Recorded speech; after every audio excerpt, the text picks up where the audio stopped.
Hello, hello, hello. Good morning to all of you. Hope everyone is doing well. Torat, hi. Good to see you. I think it's the first time that we see you in chat. Lovely to see you. And Lily is back. Good to see you too, Lily. Let me switch things up. Good morning out of the blue. Good morning to you too. Good to see you as well. Hope you're all doing well. We've got a lineup of a couple of portfolios. I'm still debating if we're going to do 2 portfolios, maybe 4. The reason why I'm considering maybe doing 4 is because we missed last week's session. So we will see how far we get into the stream, and then we'll play it by ear, you know? We'll see where we go.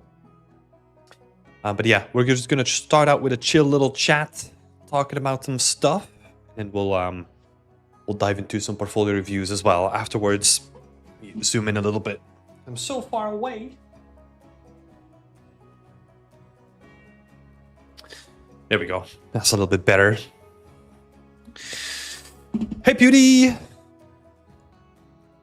are you doing today, guys? Yeah, I'm doing good. I just had a chill morning breakfast with my dad who came over, which was nice. We had some nice... How would I even say this? We call them smoskas. They're basically like an overloaded like baguette full of stuff.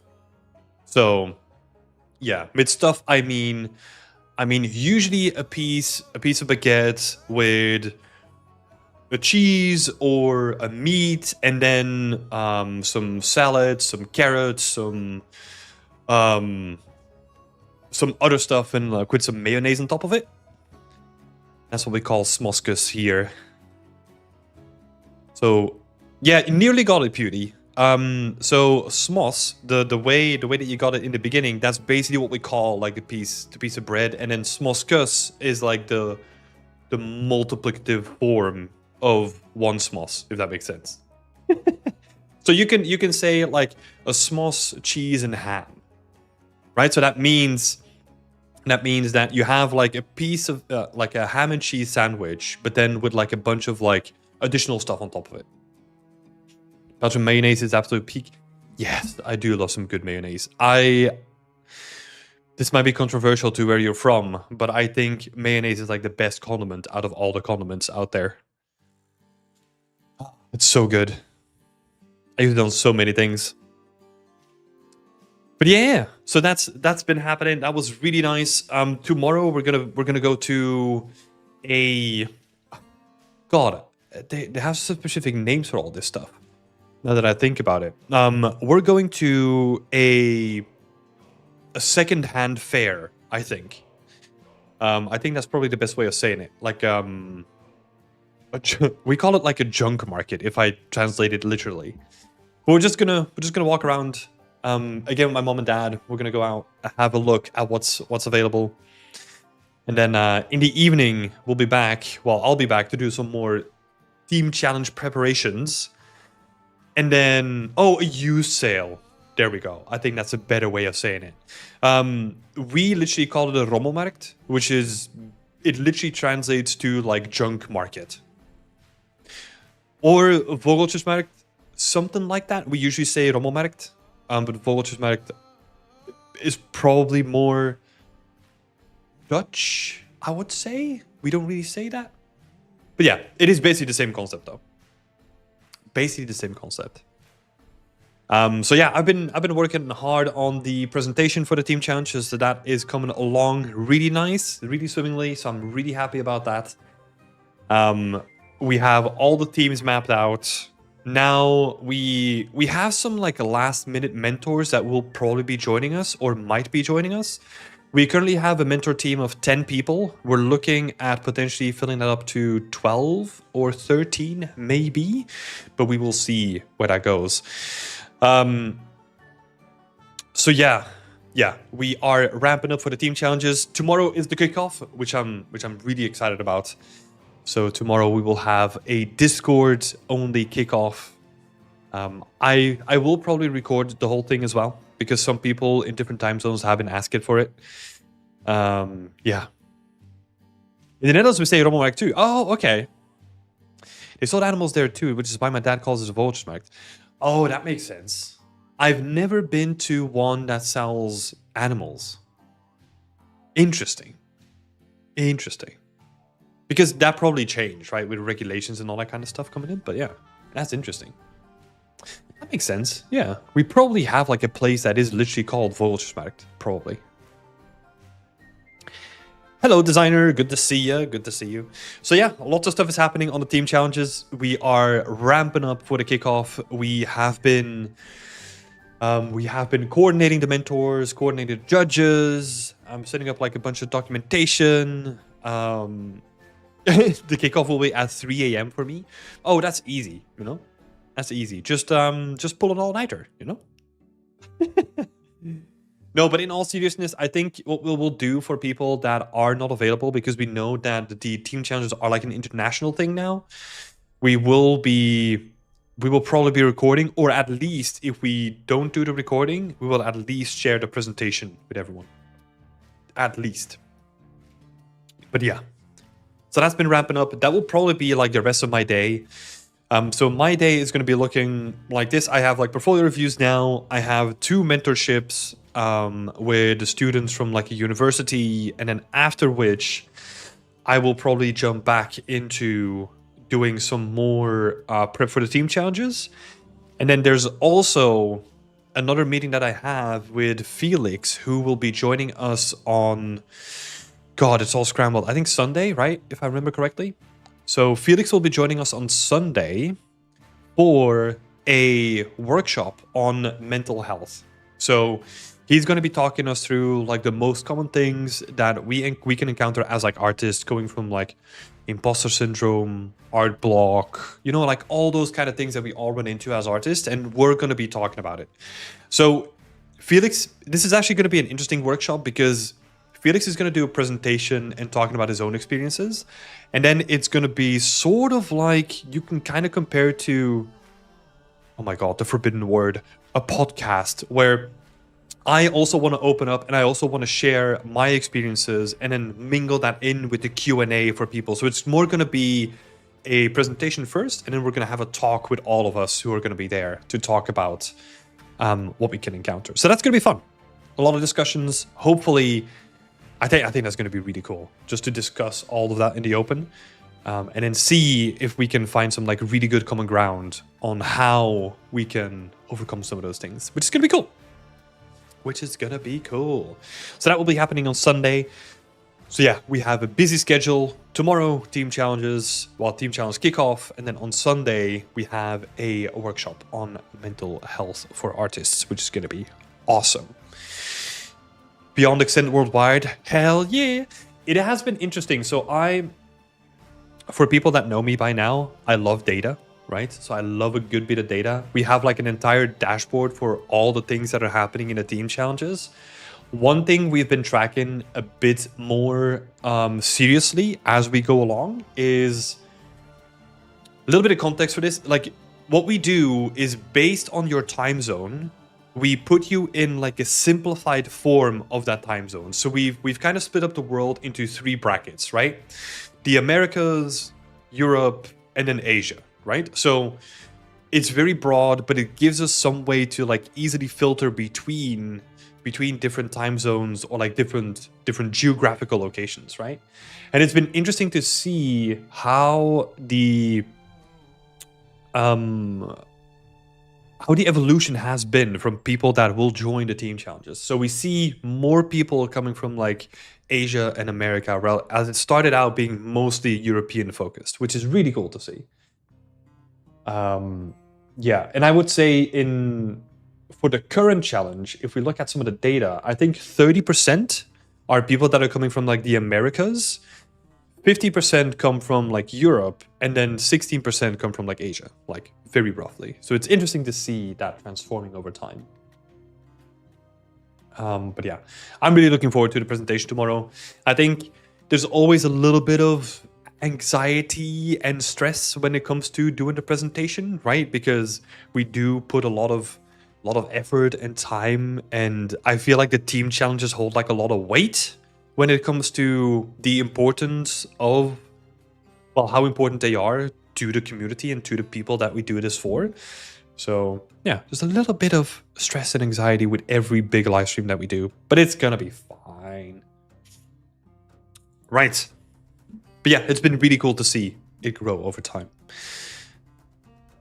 Hello, Minifal. Good to see you. Good to see you. We have a couple of new people here. So just to give a little bit of context of what's going to be happening today, we are going to be jumping into some portfolio reviews in just a little bit. But this is also an open forum where you can ask any question that you want. So if you have any questions about game development, environment art, anything that you can really come up with, right? Feel free to drop those questions in the chat and we can talk about it. Fishwash is asking, how is everyone doing? Yeah, thank you for the question, Fishwash. It's been going good. It's been going good. Been having a very, oh god, I feel like I say this every time, but like this week, like a game close to like pushing to my limits of like the amount of stuff that I had to do with a combination of like the contract work and then Beyond Extend, ramp up to the team challenge and all that kind of stuff. But yeah.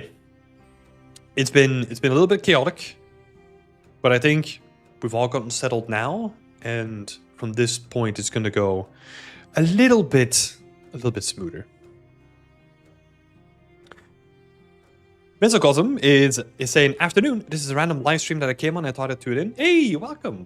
Thank you so much for tuning in. So yeah, just a little bit of context about myself as well, just if you want to ask any questions. I've been an environment artist in the games industry for the past 10 years. I'm currently working on, well, I am working on like the Fable reboot, have worked on like other games like Far Cry and Jurassic World and all that kind of stuff. So if you have any questions about game development or anything like that, feel free to ask a question. Cool. Eden is gonna have lunch, got a massive spring roll. Let's go. Okay, I think I don't really have like any big topics that I want to talk about as like a warm up, right? So what we're gonna be doing is we're gonna be diving into some portfolio reviews in just a second here. But yeah, feel free to ask any questions. So talking portfolio, I'm an artist in the industry and a big point of contention is often sharing NDA work versus personal projects. How do you feel about sharing work, particularly for future jobs? Yeah, that is always, it's always a tricky one, right? Because ideally you would never want to share NDA work, right? But there's this weird thing in the industry where, sure, you need to respect NDAs and you need to be very, very, very careful with what you do, right? But there's also the counterpoint of, let's say you work in like a AAA, which is where I'm from, right? And you work on like a development for like 5-6 years sometimes. And sometimes you don't continue all the way through, but you still want to show off some of the work to your future employer, right? That you really want to work for example. How do you navigate that? What a lot of people do is they have like a password protected zone that you only can access if the company asks you to sign like an NDA or something like that, right? You could technically also ask like a company to countersign an NDA.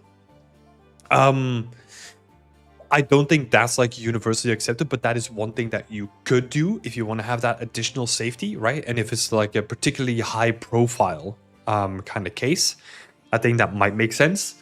But what is usually the most common form is you have a password protected bit of your site. And then once you want to give access to, let's say you're a little bit further down the line in your interview process and you have met them a couple of times and it gets really close to, I don't know, getting to like the next stage of the interview, that's when you could share the portfolio, the password protected section of your portfolio with them, right? That is something that I know a lot of people do. And that is probably the best way of doing it, right? Because you can't really have it public anywhere, which makes sense. You could potentially also talk about things in broad terms, right? Or maybe use stuff that is available in like trailers or anything that's publicly available out there. That might also work. But of course, if you're really trying to convince your future employer, sometimes you need that additional push, right? So that That might be the best way of approaching it. When it comes, that's like the NDA side, right? When it comes to my approach, this is tough, right? But I always try to pre-plan or have something in the pipe that I can use in terms of personal work, because I think that is like way more impactful. For example, on the last job that I did, I was working on like this medieval project that is not even on my portfolio, but I have finished renders of that project like ready to go for whenever I need to pull that trigger for like my next job, right? So it's more something that I know that I have in my pocket if I need to use it, even though it's not really ready to put on your portfolio because there's still stuff that I want to do about it. That's the way that I would approach it. That also means that you have to constantly be working on your work after doing a full-time job, right?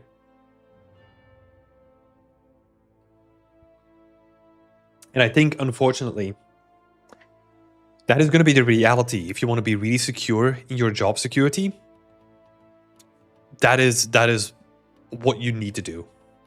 I feel really strongly about that, because there's always going to be limitations on professional work, right? Whereas with your personal work, you can really showcase like, hey, this is who I am and this is who I can be for your company, right? So I think that's always going to be more impactful. Let me set up something quickly, because I did forget to make an announcement for this thing again. So if we do,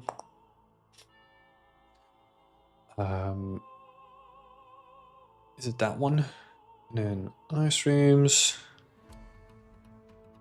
Okay, I think that should be good. There was another question. Thank you for sharing your insights. It's the same advice I've had for the past 6 years as well. So anyone looking in, this is definitely the way forward. Yeah, it is an awkward one, right? But it's like really threading the needle between like not sharing your work publicly, because that will be a death sentence, right? And still like having something in the back pocket. Manipal is asking how much is AI implemented in the industry, or how much is it used right now in asset creation? I have not touched AI in a professional setting whatsoever at all. Yeah, that's the long and short of it. I think where you see,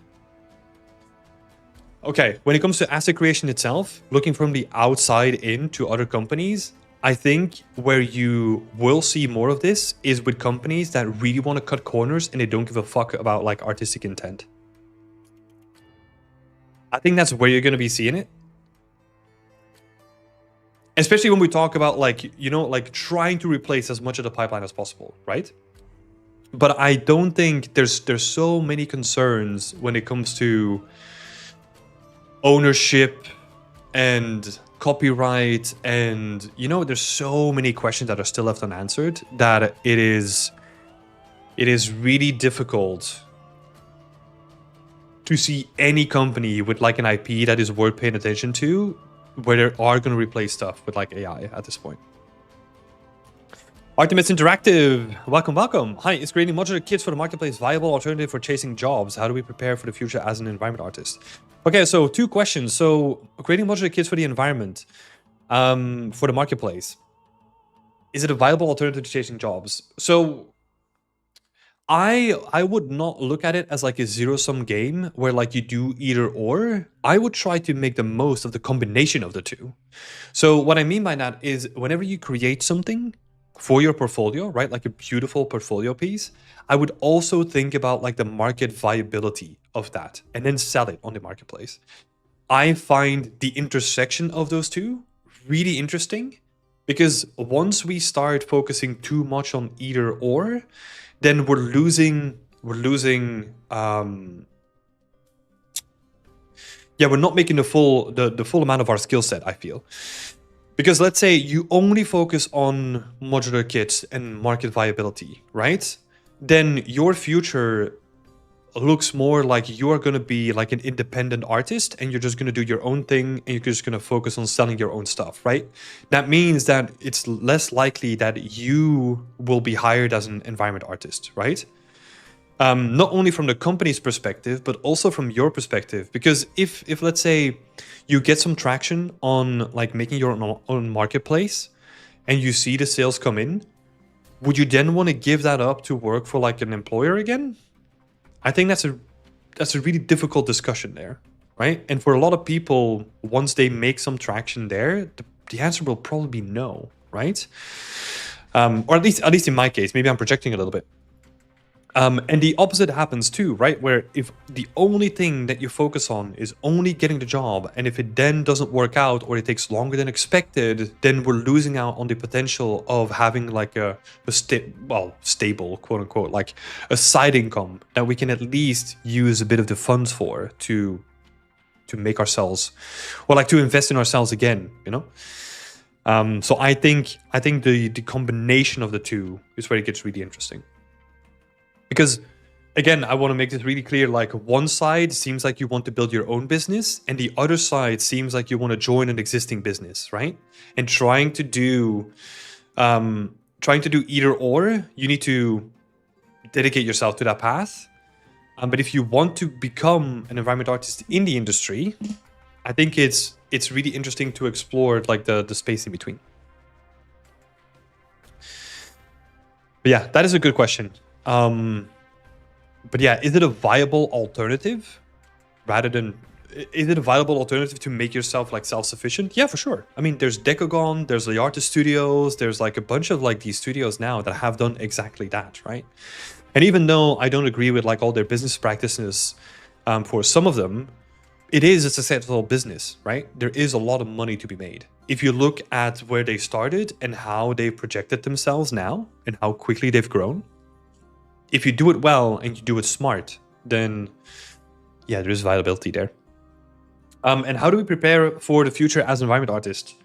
I think when it comes to the future, I don't think a lot of it is going to change. This is going to sound weird, right? Because it feels like the whole industry has been shaken up now. But I still think that fundamentals is where it's going to be.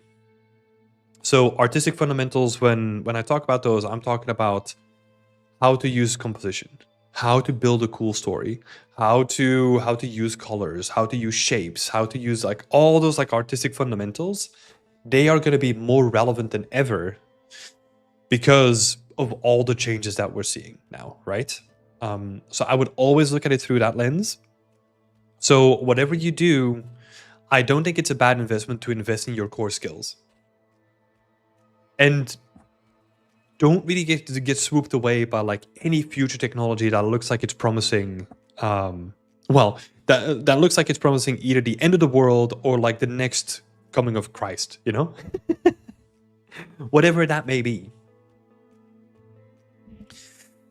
But yeah, I think what I see. So if we zoom out a little bit, right, and we're gonna see that today probably as well, because that's what we see a lot when it comes to environment portfolios.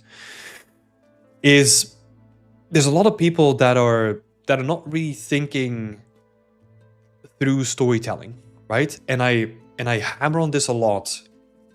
But you, as an environment artist or a future environment artist, you need to be able to tell a story through a visual medium, right?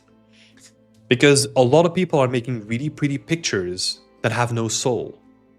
They might be really well made. They might be technically well executed, but if it's not really dragging me in, or if it's not telling me something, if it's not like trying to connect with like who I am as a human person, right? Then it falls flat. That's where I'm still hammering on this point. Like storytelling is the biggest gap that I see with a lot of students, especially coming up, right? There's also a good reason for that, and I understand that in the beginning your technical ability takes forefront, right? Because you're trying to figure out like how to create stuff. So in the beginning you want to make art because you have these really cool ideas and these really cool ideas and these really inspirational moments to build your own worlds, right? At least that's what it started out with me. And then you need to go to this freaking annoying point where you have to learn like all the skills to do it. And through that, we forget why we wanted to do this thing in the first place, right? So at a certain point, you need to flip it back around and make sure that we're focusing back on the stories and the worlds and whatever you wanted to create in the beginning, right? Thank you. It's very insightful. Yeah, and thank you so much for asking the question. I have tried experimenting with AI. In general, it made my job harder. Do you think there is any use for it right now for us? No. Whenever I use it, it feels exactly the same. It feels like it's not worth for me to then having to clean up, or like the specificity that I require from anything like that. It just can't hit that at this point, right? So what it's really, really good at is, let me see, how would I explain this? So, you know the saying where like 80% of the work is in 20% of like, oh God, what was the saying again? I butchered the saying right now, but the last 10% is where like 90% of the time is spent, right? So basically, it is really easy to do a block out. It is really easy to do like iteration on your environment, but then to really polish it and to really add like the attention to detail and to really, really finesse like the final parts of it. That takes a lot of time. What AI is particularly good at, what AI is really good at is it's really good at rushing through the first couple of stages, but it actually adds like a negative multiplier on like the last stages of anything that you want to make, right? Because let's say you want to tell a specific story, or you want to tell or you want to create like a specific asset or a specific world or something like that, and then you have to like, I don't know, go back and redo a bunch of stuff. That is not valuable, right? I'll have a good example of this. So this has happened to me in production cycles quite a lot. Whenever a concept artist gives you their base meshes, there have been, I would say 80% of the time, it has been quicker for me to rebuild them from scratch than to use what they worked with, right? That is not to say that they sucked at 3D modeling. That is just because they have a completely different focus on what they're modeling for, right? If a concept artist is modeling in 3D, they model for experimentation and speed, and they just want to get like a 2D image, right? What a 3D modeler is modeling for is for functionality, right? So that is the big difference. And that's where we can make really quick pictures really easy with AI, right? But if you then, I don't know, where was I going with that point? Because there's so much to unpack there, right? But I feel the same thing with AI, where it's like, it looks really fancy if you want to get to like the 60% really quickly, but then doing the last percentage of that is really, really tough. I've seen some jobs requiring the use of AI and I hate it. Yeah, there will always be companies that are trying to be on the forefront, right? And it's honestly, and it's just going to sound weird, right? With my explanation that I've just done, it's not that I'm really against it. It's just that there's a lot of hype over like a bunch of non-functionality at this point. There's no real purpose to it yet, and everyone is making it seem, well, I'm talking about like 3D asset creation and all that kind of stuff, right? Because we haven't solved like some of the fundamental issues, right? Like, where's the training data coming from? Like, is it even ethical to use? Like, is the copyright, is that going to be an issue? Like, all those things to make it really usable in like an IP that you want to own, that's like a big risk, right?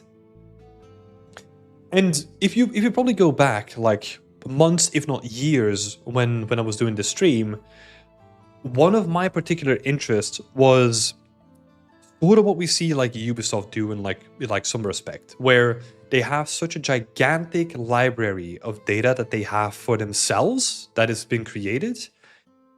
If they then use like their own internal tooling to make more use of that already existing tool set, that would be interesting. And they're kind of doing that, but it seems like they're not going all out, and that probably has a reason to. Hello, Darpan. Hello. Would you have a particular game in mind that combines both outstanding visual quality and excellent technical optimization in recent time? God. I mean, Crimson Desert is probably an example of good visual quality. I wouldn't say outstanding, but good visual quality and excellent technical optimization, right? I would say that Crimson Desert is probably leaning more into like a technical optimization because that shit is impressive. But there are definitely sacrifices that are being made when it comes to the outstanding visual quality. So I wouldn't call it outstanding, but it is definitely like really good, right? But you can definitely see that they had to make some shortcuts there. And this is going to sound weird. I've been playing a lot of Assassin's Creed Shadows recently. And I think what they've done, in the beginning, I was totally not convinced, and I was actually kind of disappointed with how it looked. But I've been playing a little bit more of it, and it actually is like pretty impressive what they're doing. You know, maybe I'm biased because I used to work for Ubisoft, and I know some of the internal tools, right? But yeah, I mean, they crafted a beautiful world too. Just really cool to see. But let me see. Yeah, I think those are like two good examples recently that I would definitely bring up. Shadow Bing is saying, Ashish, love your work. You're famous on LinkedIn. Famous. Oh my god. I get that even in the iteration phase, AI feels bad. I generally don't want to build over AI concepts because the details matter and it makes everything look average. Yeah, that's what I feel as well. And it's just so here's like at the core of it, and this is gonna be no surprise, right? Like I just don't have an interest in using AI in my workflow at all.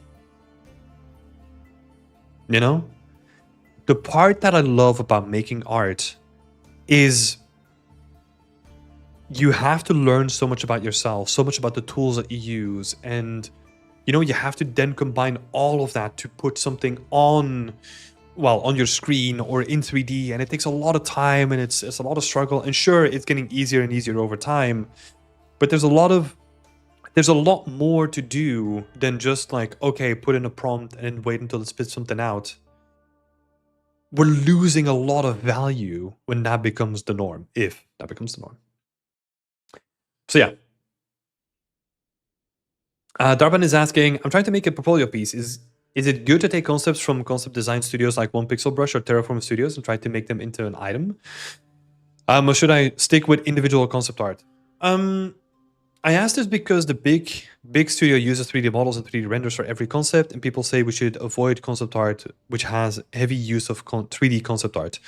Interesting. I don't know what the purpose of that would be. I'm trying to think what the logic would be of not using concept art because it has 3D. Because I would say that a lot of the more popular concept art work is probably going to be mostly 3D now. I came up into this industry when it was like fully 2D, and then it switched.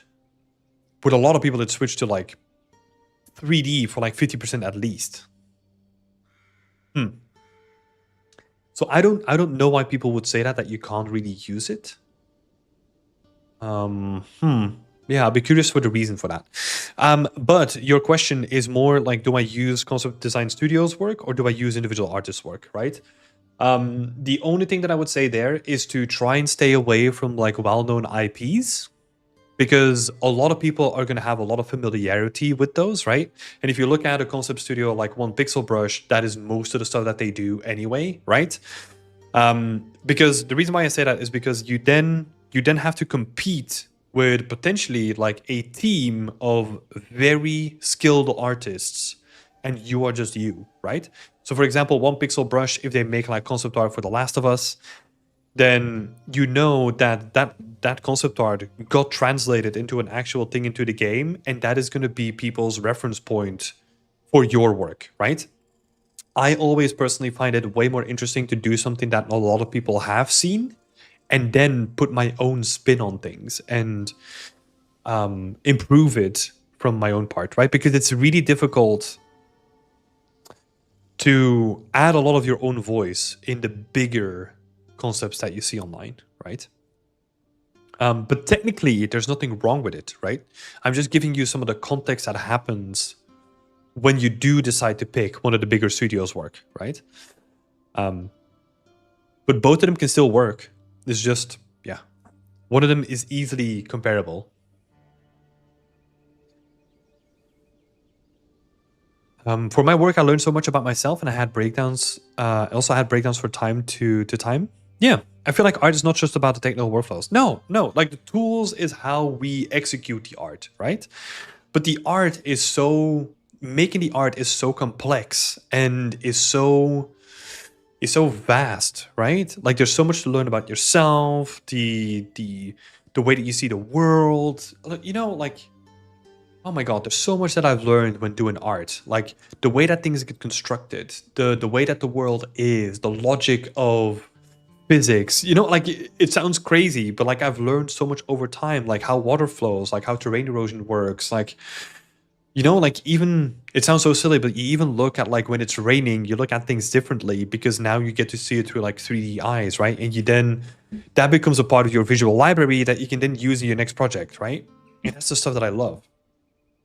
And then outsourcing all that thinking to like something that has no thinking no real human thinking capability whatsoever feels weird.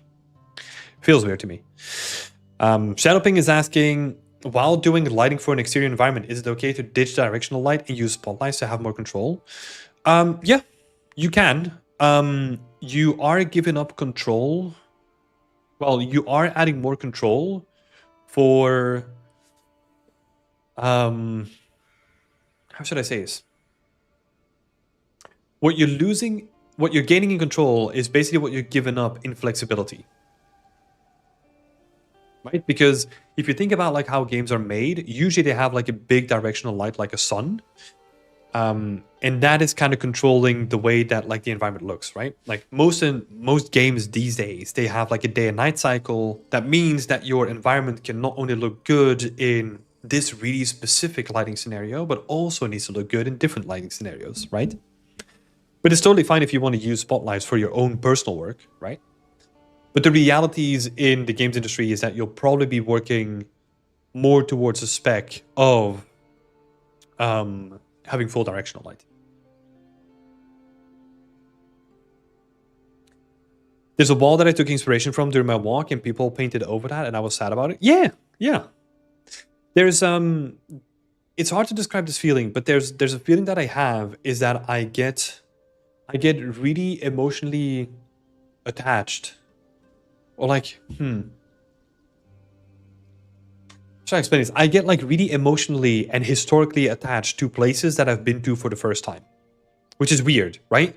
But what I love to do is go to like a historical place and then do a bunch of research about it and then imagine what it would be like in the Middle Ages or something like that when like they were building this thing. And I get like, you know, if something then bad happens to that, like, I don't know, it got destroyed, or maybe there's like an apartment building now or something like that, I get really sad about that, right? I mean, it's a part of progress and it's a part of life, you know, like a city is going to continue to expand and, you know, but yeah, it's cool. It makes me sound empathic to like inanimate objects in a way that I feel like I wasn't before, like being a 3D artist.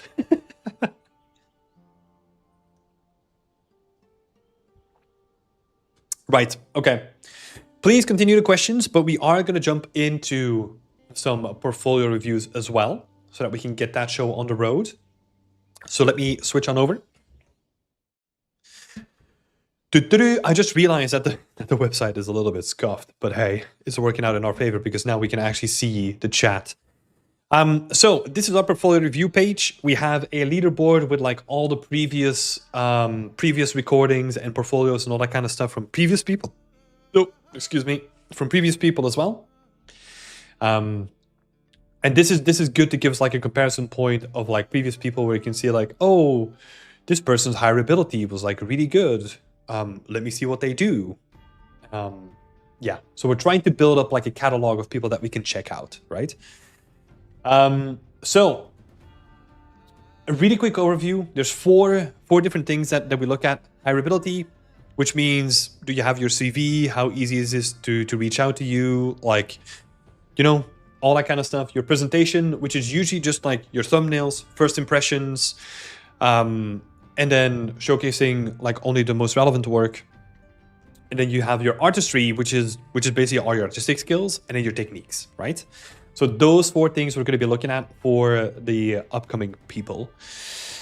The first person we have today is Momen El Toboji. I hope I pronounced that right. But the goals for Momen are environment artist at Naughty Dog, Sony Santa Monica, Respawn, and Lightspeed LA. I think there was one more, so let me have a quick check. To scroll through my DMs. Oh my god. It's chaos in my DMs. There we go. Okay, and he wanted to add CD Projekt Red in there too. Okay, so we have a pretty big spread, right? So Naughty Dog, Sony Santa Monica, Respawn, Lightspeed. God, I have to refresh myself. What does Lightspeed do? Because that's like a relatively new company, no? Lightspeed LA.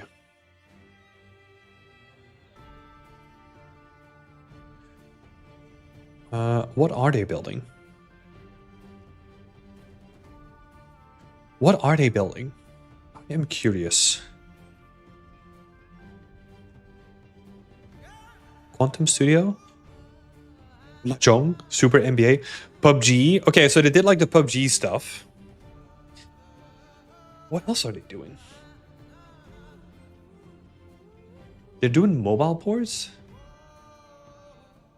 Yeah, Valorant Mobile? What? Apex Legends Mobile? So that seems to be... Okay. Interesting. Lightspeed LA.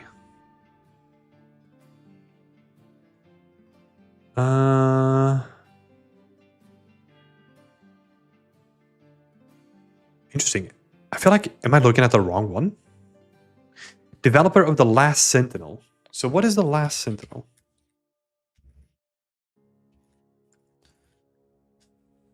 Lightspeed Studios, The Last Sentinel.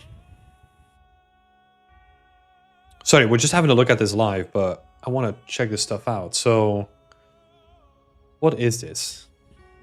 I don't think I've seen this before.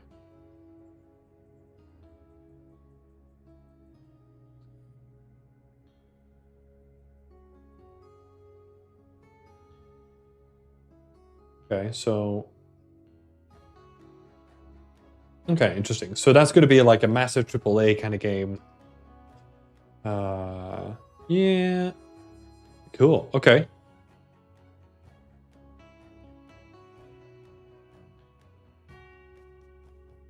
Huh.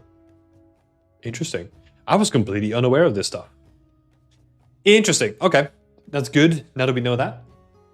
So those are like the goals, right? So we have Naughty Dog AAA, Sony Santa Monica, Lightspeed LA, Respawn. Most of them all AAA stuff. Most of them also America, right? I don't know where you are located. Canada, okay. So that probably, I actually don't know what the ease of going down to like America would be, but I think it would be easier than for us, right? But that is definitely something to keep in mind, right? That you have to get your green card or your H-1B visa or something like that. But yeah, cool. So basically AAA stuff, mostly America, and then oh yeah, CD Projekt now has like a Boston and like Canada hub as well, right? Okay, so general open world AAA games that we're gonna aim for. So let's start here. Environment artist in Oshawa, Canada. I'm a 3D environment artist specializing in creating abandoned and decayed spaces, exploring the beauty of history of left behind spaces. Yeah, this is an interesting one because this is so specific. I mean, not that I mind it, right? Because it makes you like more niche. But then let's say if it comes down to making your work more applicable to a company, if you really love like abandoned and decayed spaces, sure, most games will have something like that, but it's not like you're going to be full-time doing that work, right? I don't think it's going to be that big of an issue, but it's something that I just think of. So exploring the beauty and history behind kind of less spaces. I find something deeply human in capturing environments shaped by time, where wear, damage, and silence tell their own stories. That's cool. I like that. I like that. Currently in final semester. That's awesome. Contact information. I saw this tip where you can add your portfolio link here as well. I don't know if that's like locked behind like a feature somewhere, but having a link of your portfolio here would be good. That would be cool to see. And then you posted your breakdowns. Did some work for the Environment Art Mentorship with John Arellano, which is cool. Right. First of all, I think immediately what I get is the question that I get immediately is just like, okay, does this need to be like a separate breakdown? Because if this is, I mean, I know the context behind the environment, right? I don't think the breakdown needs to be like a separate post, and it already feels like filler to me immediately. So let's have a look. I'm just gonna move this up a little bit so I can see the full screen. Right. But let's see, the thumbnail does look nice though. It's nice and contrasted. It really is inviting. I like the banner as well, kind of linking everything together, which is good. Let's go to your about page. You have your resume there as well. So let's see. Let me quickly. Sorry, let me do this. Just want to make sure that there's no like super personal stuff on there. I guess if it's like a downloadable link, there's nothing to be afraid of really, right? Just want to make sure. Cool. Okay. So this is the same image, like the same stuff, which is cool. Showcased at a station gallery in Whitby, Ontario, and featured in Wonderlit magazine issue 22. Cool. Okay, so if we are doing this, which is awesome, right?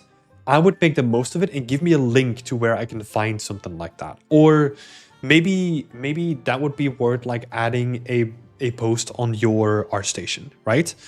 Where you can even make it a separate tab if you wanted to, and you just say like, oh, featured work, you have the image, like the pages on there, something like that. Because it is really nice to be able to use that as like marketing material for yourself, right? But it's really nice to be able to look at it. So that would be cool. Skills, realistic environment is not really a skill, right? PBR workflows, material creations, trim sheet creation, textile density is not really a skill. Scale and proportion, sculpting, and foliage. So this could probably be cleaned up in terms of, okay, what are the real skills that I can contribute to a project, right? Because textile density is more knowledge. That is not a skill that you actually execute on, right? So I would make it more specific about like modular kits, trim sheet creation, material creation, all those kind of things. And ideally, what you want to see is, I want to see this reflected in your portfolio as well, right? Because if we go back, this has no foliage. So you putting foliage on here means that this has no value, right? And I don't mean that in like a super offensive way. I'm just saying that like you can say something, but if it's not backed up by visuals, then it doesn't matter, right? There's no value in it to me because there's no visuals backing it up. Artemis, oh, sorry, that's a good question. So where can I submit my portfolio to review? So this is exclusive for members of our community. And every member of our community can basically submit their own portfolio on their own dashboard. So this is the dashboard that people get to see, and then you can become a member, you get access to all this cool stuff, and then you have like portfolio reviews right here, and you can submit your own portfolio. But you have to be a member of our community.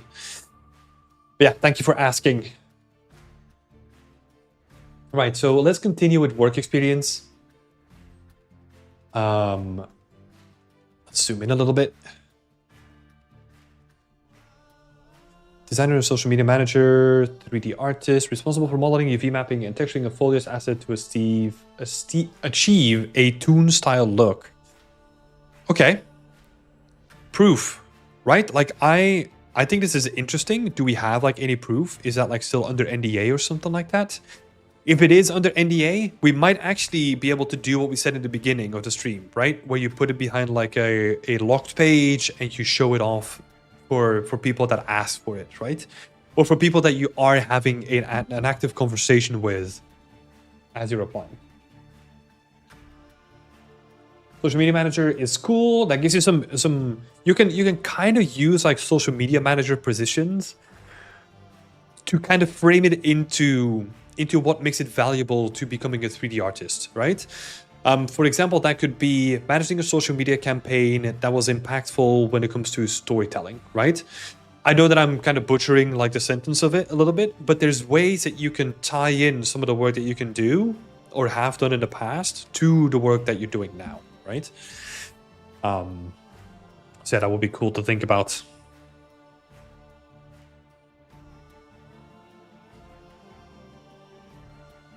Ta-da-da. Yeah, relevant projects, volunteer experience. That's cool. Okay. Applying modular kit principles and ensure reusability. Ensure the solid understanding of scale and proportions for small, medium, and large scale props. Yep. It's cool. Build a foliage library using SpeedTree. Yeah, I know you're building like a lot of stuff now, right? Which could maybe be interesting if you have, again, a password protected page to just show your like work in progress, right? As you probably know while watching these streams, I'm not a fan of just like general work in progress stuff on your portfolio, but that doesn't mean that there isn't a way that you can share that with them, right? For example, what I've done is I have basically a presentation that is fully presented with my personal work, that if someone comes knocking on my door for contract work or something like that, I can just send them like, hey, this is my most recent project. It's still work in progress, but I think these shots are good enough to convince you to work with me, right? That kind of stuff. Just some ideas. But yeah, overall, I think that's looking like really nice and clean. Let me check one last thing. These are clickable, which is good. They all link to the same thing. Awesome. Nice. Cool, so let's go in here. We have had a look at this through Whip Wednesday, right? I think visually, this is really interesting. It also showcases, it ties what you're doing in your description to the actual work that we're seeing here, which is really nice, right? I think the main thing that I would love to see in your next one, and I know that you're actively working on this, is a specific story, right? This is more like, if you think about a game, this is a random arena or like a random bit that you walk through that is just like supposed to be background set dressing, right? But that's okay, and you need to showcase that you can do that on your portfolio as well. But that is not something that we want to hire you for necessarily, right? What I mean by that is that I want to see you do like the actual storytelling, right? That is the thing that is missing here. As we said in the beginning, the soul, right? Like, why are we looking at this? Like, who was here? Like, who is repurposing this into like, I don't know, whatever they're using it now for? Stuff like that, right? Make something that's more impactful when it comes to storytelling. Again, I think the visual quality and the execution and the texturing is really well done, right? Yeah. Now, this is where we come to the presentation side of things, right? So artistically, this is really well done. Like some of the assets, like they could definitely use like a bit more texturing, definitely like a bit more wear and tear, maybe like breaking up like some of the edges. Because yeah, especially like this wall, right? It still feels like a straight cut, and really paying attention to like all those details. To be fair, you've done like a great job with like trying to vary some of these things up, right? Which is like really, really nicely done, and it's getting there. But yeah, it can definitely be pushed more. This is cool though. And then we go into the breakdown, which again, I think looking at this now, this can easily be like the same post, right? Again, maybe this is personal, but I'm not a fan of having like a separate breakdown post, especially when you can really condense the amount of information that is here into like a single post. Because let's say for example this, right? Do we need a separate shot of the values and the base color and the roughness and all that kind of stuff? Or can that just literally be like a triple pane image or like a quad, like a 4 images on one screenshot or something like that, right? Really condensing the amount of information and making the information that is here more impactful. And also, yeah, showcasing graffiti on the door, upon a dripping marker, big sheets of paper, and then create a mask in Photoshop. I think that is cool. It would be cool to see like all the steps, right? So that you can show this on the left and then show what that translated into the cleaned up image and then how it looks like in the image, right? So that we get a feel of the entire breakdown, right? All the steps involved in having like in creating this and putting it into your level, right? But yeah, because this stuff is really cool, right? Like it shows that you really thought about like all the normal map information, all that kind of stuff, and that stuff is, I mean, you have to do some research to really make it look nice. Yeah, in my opinion, this stuff can be condensed. Make it a bit more interesting. More bang for your buck. That's usually what I want to focus on, right? See, because this is really interesting to look at. And that is just literally you toggling on and off like certain things, right? But this is really easy to look at. This is really interesting. It grabs my attention. So yeah. So think about like how you can make. Think about how you can portray your breakdown at the actual like, hey, this is the process that I used. For example, I think this is a good example here, right? Which is like, I really like this idea. I really like how you use it as well, but you're showing me the input. I want to see how you did like the whole thing, right? And give me like a sense of that. That is what a good breakdown in my opinion does, right? If we go to, this is a technical artist that I worked with, that we hired at like Ubisoft, and I feel like this is what I think when I see a breakdown, right? It's just like, hey, here's how I did this stuff, here's how I approached this, here's how I did UV unwrapping, like here's how I did this. This is a breakdown, right? And it's really showcasing like in depth, like all the steps you would take and why you took those steps. Yeah, that's really cool. Just as an example. Yeah, I think overall, like great start to your portfolio, right? I know we talked about a lot of feedback, but I think genuinely this is a really strong first image to have on your portfolio. And I know that you're already improving some of the stuff that we talked about already, right? Like the storytelling and making it like more impactful. You're doing some really cool stuff with your current project. But based on what we're seeing now, yeah, a bit more storytelling, make like a bit more unique stuff. Also showcase to me that you can also do like the unique props as well, right? Because this is more based on like general environment artist work, right? It's trim sheets and tilables and all that kind of stuff. But if you want to tick more boxes, then making sure that you can also model like a unique prop, usually a hero prop, and then build a scene around that. That is just like an additional box that we can tick, right? But yeah, again, I think the presentation is good. The breakdown can definitely be a bit more optimal. But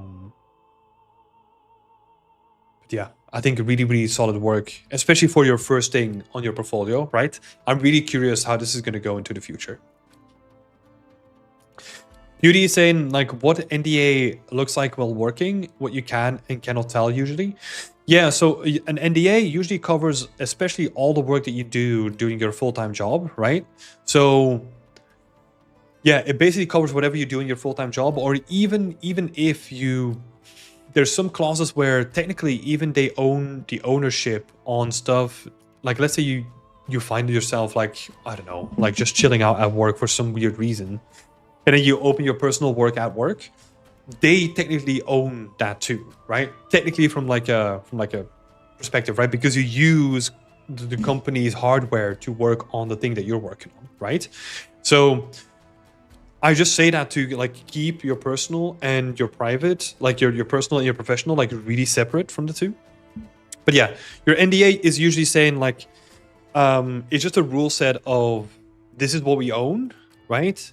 This is our intellectual property. This is how you can share it and when you can share it. And it's very specific, right? So that's why usually you don't see people posting on social media a lot when they work for like a company, especially in games. Because with games being such a cultural thing, what a lot of times happens is that even if you have an opinion online about something, that can then damage the reputation of the company in some sort of way, right? So that's why the communication of people online diminishes when they join like a company, and that sort of has to do with that as well. But yeah, your NDA stands for non-disclosure agreement, right? So it's basically what you can't say. That's what it comes down to. If there was just one gun or something on the desk, it would have elevated the story a lot, but it would have changed the story, I guess. Well, here's the thing, right? Like that is the thing about like building a story, right? It has to be consistent, and we can't just like willy-nilly like throw something into the scene, right? That's why it's really important to focus on the story at the beginning, right? So you can have this idea of this really cool environment, but what I feel is missing is that additional story layer on top of it, right? So can we use the fundamental structure of this abandoned diner and then throw a story on top of it, or like merge a story on top of it, right? I usually love to think in that way, because that means that we already know the location, we already know what it's going to look like, and then you as an artist, you can infuse your story into it, right? And again, why I say that is because that is literally our job, right? As an environment artist, a lot of the work that I do is, hey, here's a block out from level design. Make it cool and add something worthwhile in there, right? A lot of the stuff has to be like somewhat generic, right? It is just like, I mean, I'm not going to say too much specific stuff, but like if you look at just like the set dressing that they do, the environmental storytelling, as it's oftentimes referred to in the Fallout games, then you see that like a lot of it is like pretty generic, but it's generic on purpose, right? But because you can't really take away from the main story that's being told, but it needs to be there to make the world feel like a world rather than a presentation of beautiful assets, right?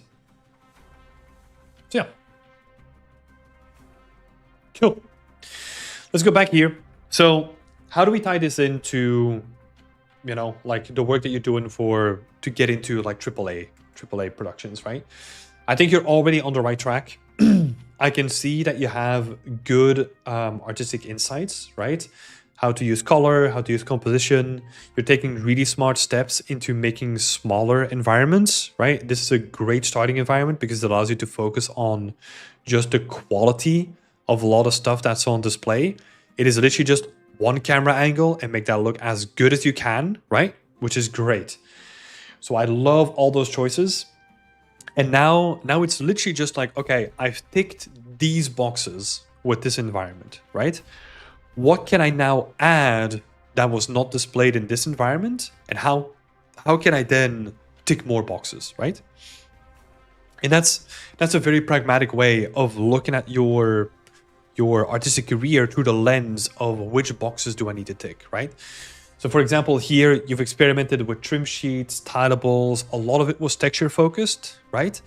Which is good. So we know that you're, at this point, I know that you're pretty good at doing like tileable textures, set dressing a scene with like decals, making it more unique, all that kind of stuff. But again, what is missing is like the story, right? Like what's going on here? Like how can you put a little bit more set dressing in the space to add that story in there? Maybe do like a unique asset in there somewhere to kind of tick that box as well. And I think once you got like a solid foundation of all those skills, then it becomes more about becoming ambitious with them, right? Like you said, you mentioned foliage, right? How do we then take this, add another skill on top of it, which may be foliage, and then make the scene like a little bit bigger, right? Because you always want to go from, okay, I've created this. I know that I'm pretty good at all these skills now. Which skill can I add on top of it to make my work more relevant, right? I would say the storytelling is definitely what I would focus on. And then after that, I would add something like, okay, I know that I can tell a story. How can I tell a story with my next project then? And then also add like another skill on top of it too, right? All the while you're improving all the skills that you've learned, but you've grown more comfortable with them over time, right? Yeah, cool. And then also, yeah, keep aiming for that triple A like benchmark, right? Like really putting in the attention to detail, like all the fine things between like blending the rubble on the floor. For example, here you've done a really good job at like adding bigger shapes, medium shapes, and smaller shapes, right? But what I would be curious of is more textural detail, so that you have your dust that is also surrounding some of these pieces as well, because now it looks like a lot of rubble, but I am missing a lot of the dust and, you know, like the stuff that flies up in the air and then settles over time, you know? I would probably expect way more of that when it comes to the amount of rubble that we're seeing in the scene. Yeah. But that's the thing, right? The attention to details, that comes with like just improving over time. Yeah.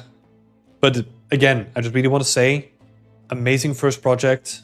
You've learned a lot of good stuff already. I can see that you have a good sense of... oh, thank you, Rostam. Yeah, I will share the link as well. So here you go. Thank you for saying that. What I was saying is that I can see your sense of proportions, your sense of colors, your use of composition, your contrast. Like, it is all really, really good already. So it is just about like building up the complexity of the scene, the storytelling, all that kind of stuff. So yeah. All that being said, I'm just really curious to see where the next thing is going to go with all those comments in mind, right? So yeah, cool stuff, man. Cool stuff. But yeah, keep reflecting on what the industry needs from you and how you can get closer to it, right? So yeah, great stuff, Moment. Thank you for sharing your work. Let me go through the grading, right? So I think hireability is pretty good. The thing that is currently costing your hireability is that all your eggs are in one basket, right? And then it becomes an issue of the work is good, but is it great, right?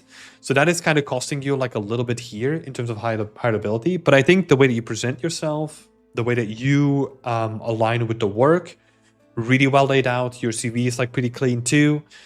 It's easy to navigate. And yeah, there were some like little bits when it comes to your LinkedIn page, right? But those are all like smaller things. I would say that the main thing about your hireability is just the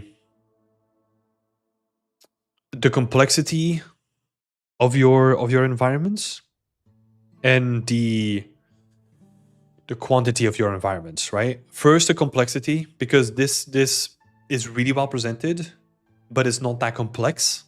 So that would be one thing to improve on. But I think overall, let's go for a 7. Presentation is really good. Really clean thumbnails. You only got one piece of work. so it's only showcasing the most relevant, right? The thing that I wasn't a big fan of is like separating the breakdown from like the main post, right? Especially for something that is like a one camera angle. It feels to me more like filler rather than anything else. But again, I have to be careful because I feel like that is my personal insight, right? So yeah. But yeah, thumbnail design is really good. Thumbnails are captivating. I think you did a good job at like increasing the contrast just a little bit there as well. And yeah, I think when it comes to showcasing the actual transition between like day and night, it's pretty cool as well.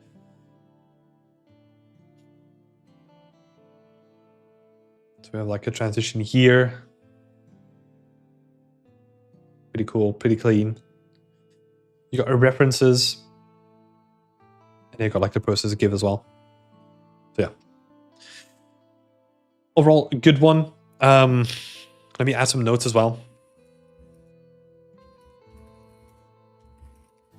So, as I said, really good first environment.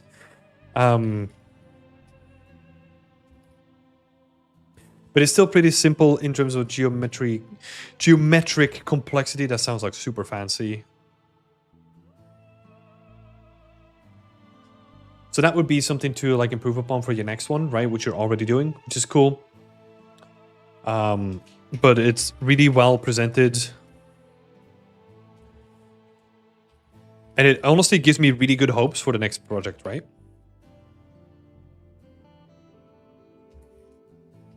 Because you came out of the grade really strong. And I like what you're putting on display. Now it's just more like, okay, how are we going to do it in the next one, right? Like, what is going to be the additional thing that you're going to add on top of it, which is going to be really, really cool to see. Yeah, but we are missing storytelling and not a big fan.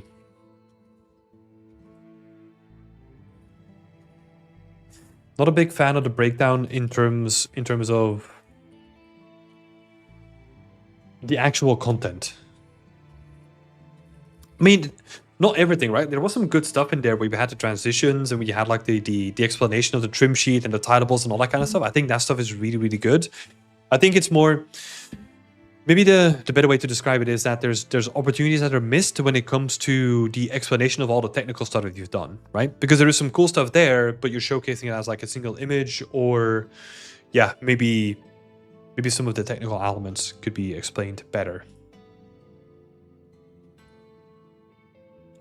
So maybe that's a bit strong here. And breakdown.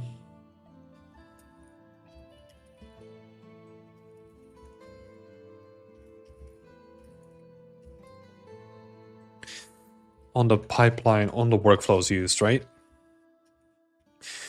Cool. So quick one. So presentation is pretty good. Artistry is overall it's pretty good, right? I like your fundamentals. They're really, really good, really strong fundamentals already, which I'm really excited for.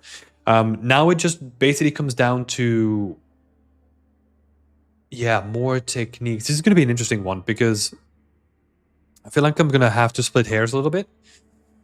Because artistry, it's really good, but it's missing a story, right?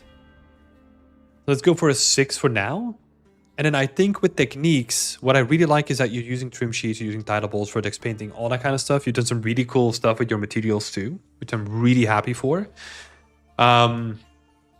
Your breakdown in terms of like the content, when it comes to like the wireframes and the UVs and the poly count and all that kind of stuff, might have been, now that I'm thinking about it, might have been somewhat lacking, right? Because we only have, yeah, so we only have like this wireframe, which is usually like really confusing to look at. So what I would probably do is pick one of these guys and show me how you've approached it, right? Same for this guy. Show me how many polygons there are. Show me how you did the UVs for some of these things. Those things are missing, so the technique is probably going to be like a little bit lower as well.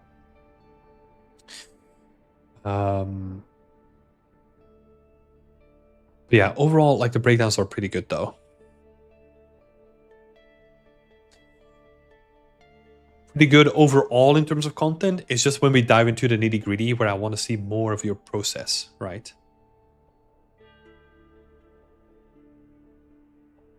Yeah. Okay, cool stuff though. Thank you, woman. Thank you, thank you. William, do me next. Oh my god, you have to sign up. Put yourself in the queue.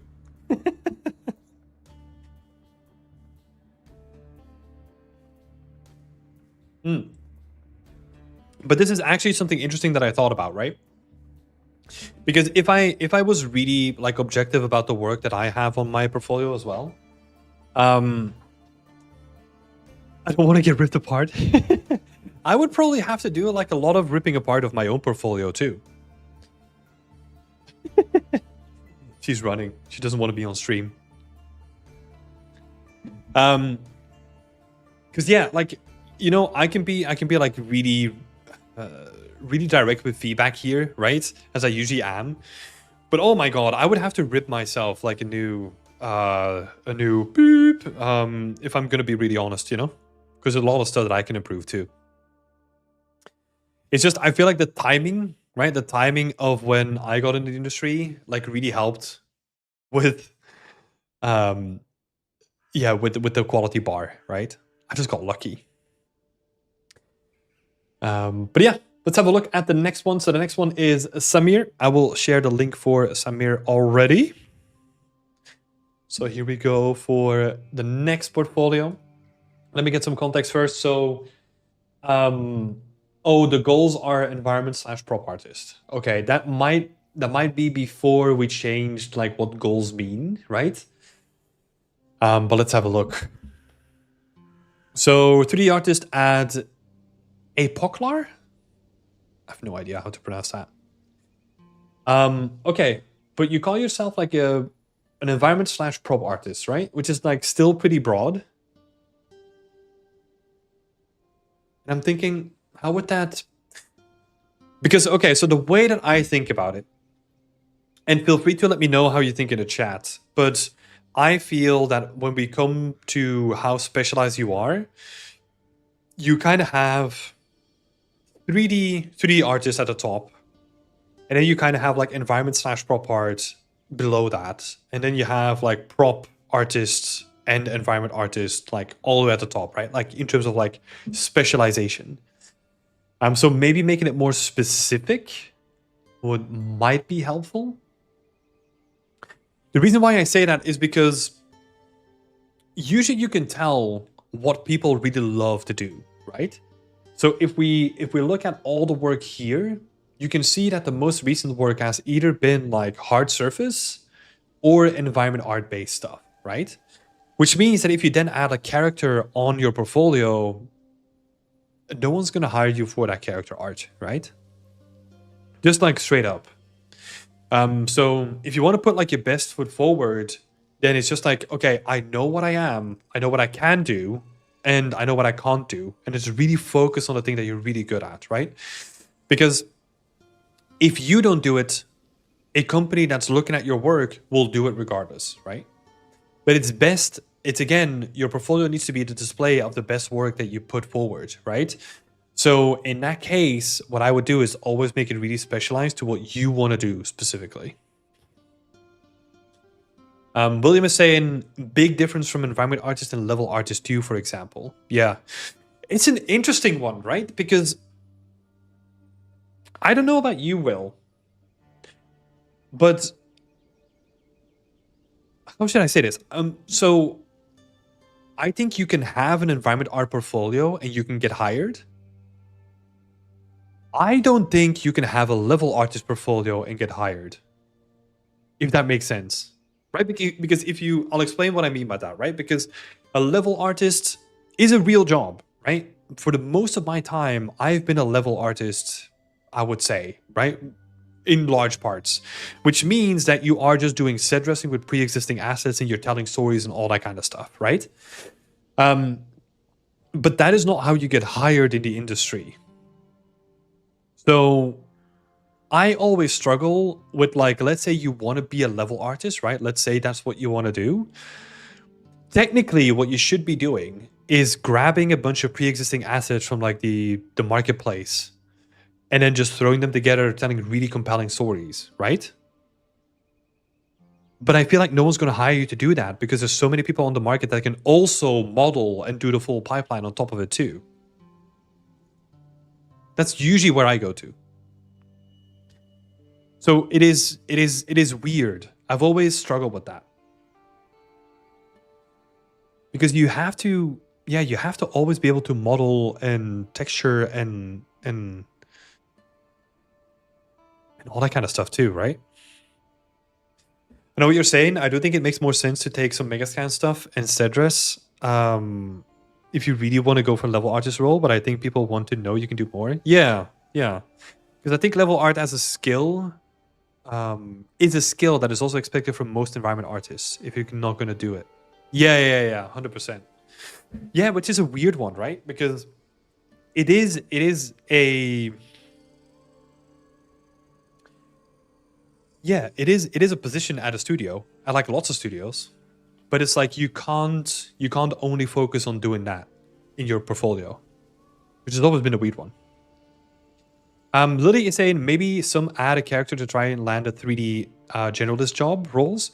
Potentially, but then if Sam mentioned environment/prop artist, then that's kind of hinting to me that they don't want to do that necessarily. And in that case, what I would do is I would, instead of spending more time on your character art, I would spend more time on your environment and prop art instead, right? Because otherwise you're becoming a jack of all trades, and it's highly unlikely that people are going to be hiring you because there will be better character artists on the market than you, right? If characters to you is more like a hobby to the side, right? That's what most of it comes down to. And that doesn't mean that you can't get a job or can't get a commission doing that. But I think it's really hard to build a career on top of that foundation, if you know what I mean. Got a couple more questions. So round one is asking, what time frame do you think the industry will start recovering and more jobs will come back to like a year or more? I mean, that is going to be... We talked about this a lot, right? And I think jobs will or are already recovering, just not in the places where they were before. I think that's what we're seeing, right? So there are already like a lot of job openings. They're just not in the places where they were before. I think that's the main issue, right? It's the same thing like that. Like that post that you shared, right? That like article that you shared in our community, where you did see a lot of people breaking away from like AAA and AA, but there were a lot of people getting hired in like really small companies, right? And that is, I think a large part might have been they got affected somehow, right? But I think a large part of those people might also just be like, hey, I wanted to do this anyway, and now the industry is telling me to do it. I think that's also what happened too.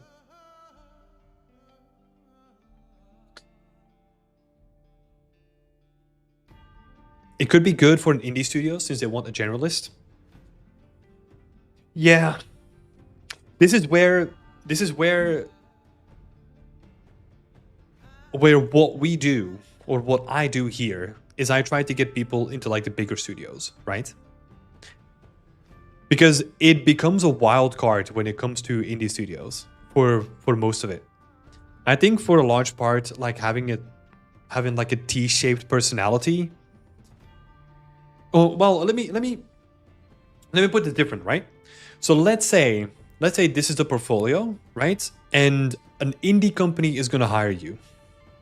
What do you think they're going to hire you for? Because I think the rules still stay the same. They are not going to hire you for your character art, right? They're just not. They are going to hire you for your environments and your props and all that kind of stuff. And then maybe if, I don't know, they just need a character made, you might be doing a character, right? Because you're the person who has a character on their portfolio, so it might as well be you. But that is not a sustainable way to then build a portfolio around, if you know what I'm saying. Because even an indie studio is still going to hire you because you're good at something, right? And that's where I was going with my explanation before, where like a T-shaped skill set is where you have a couple of really, really good skills, and then if you decide that you can also do a character here and there, that's fine, right? But you're not going to get hired for the character. How can we tell a story only from the environment? I always feel weird about telling a story without a character. How can we tell a story without the environment? With only the environment. So, yeah, Will is saying there's a lot of ways you can do it very on the nose. Think like chalk outline and blood on the floor, or more subtly, like for example, making a room and showing what kind of person lives there, etc. by props and placement. Yeah, 100%.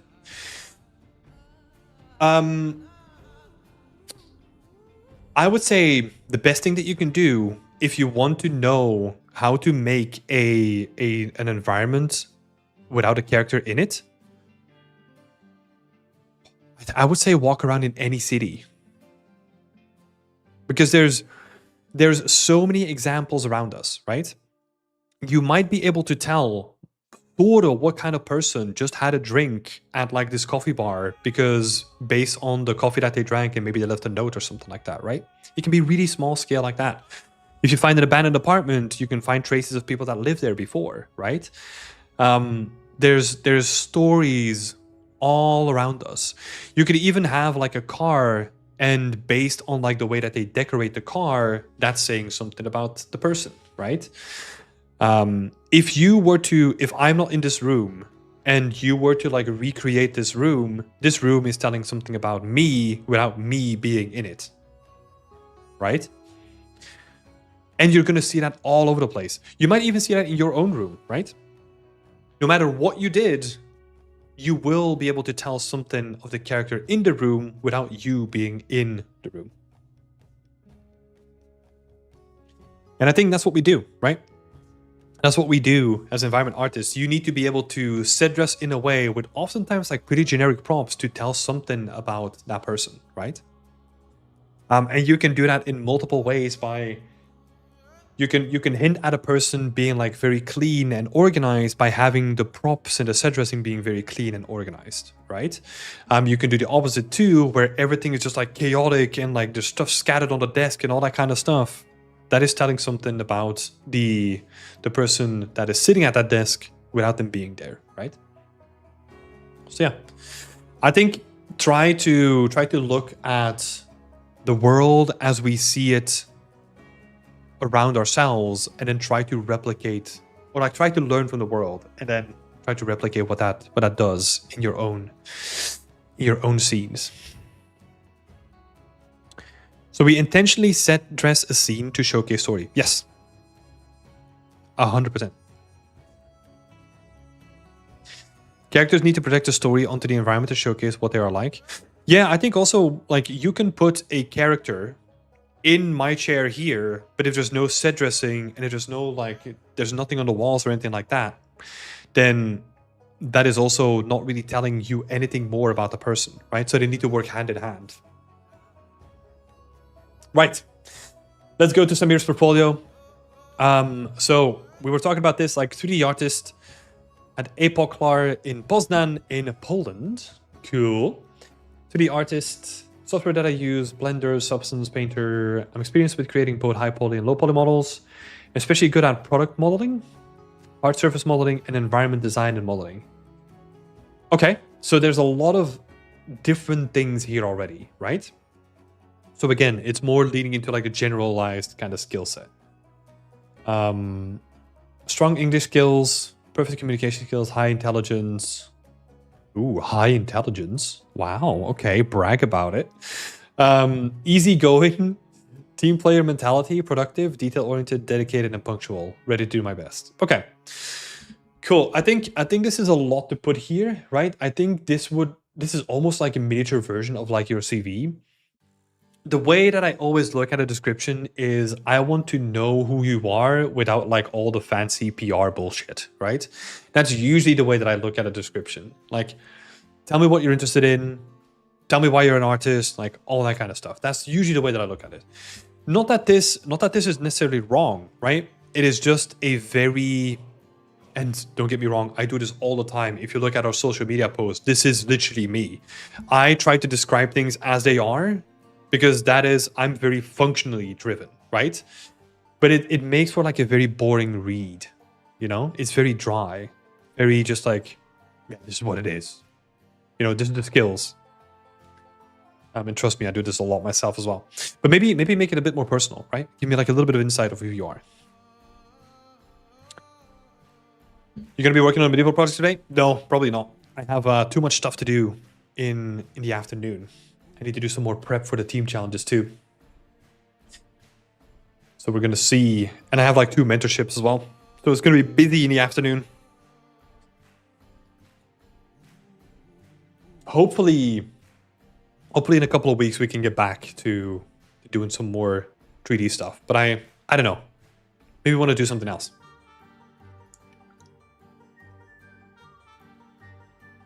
Right, let's have a look.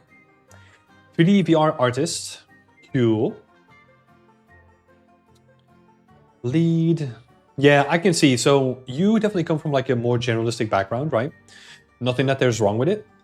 Because also sometimes, depending on your circumstances, you just need to build a skill set that is more applicable for where you want to live, right? And again, that is something I am very focused on, getting people into like AA and AAA, right? Like high skill ceiling, like big projects, like big IP, all that kind of stuff. So in this case, maybe what we're seeing here might be a little bit out of the wheelhouse of where my suggestions are going to go. So keep that in mind. Do we have a CV? No, that's basically this.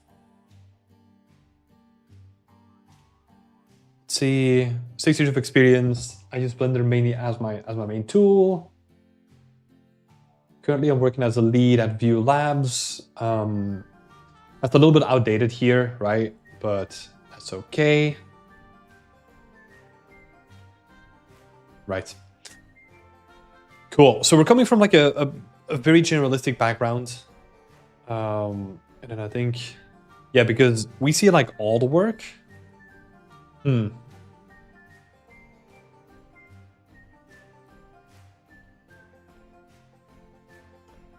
Yeah, this is where it gets interesting, right?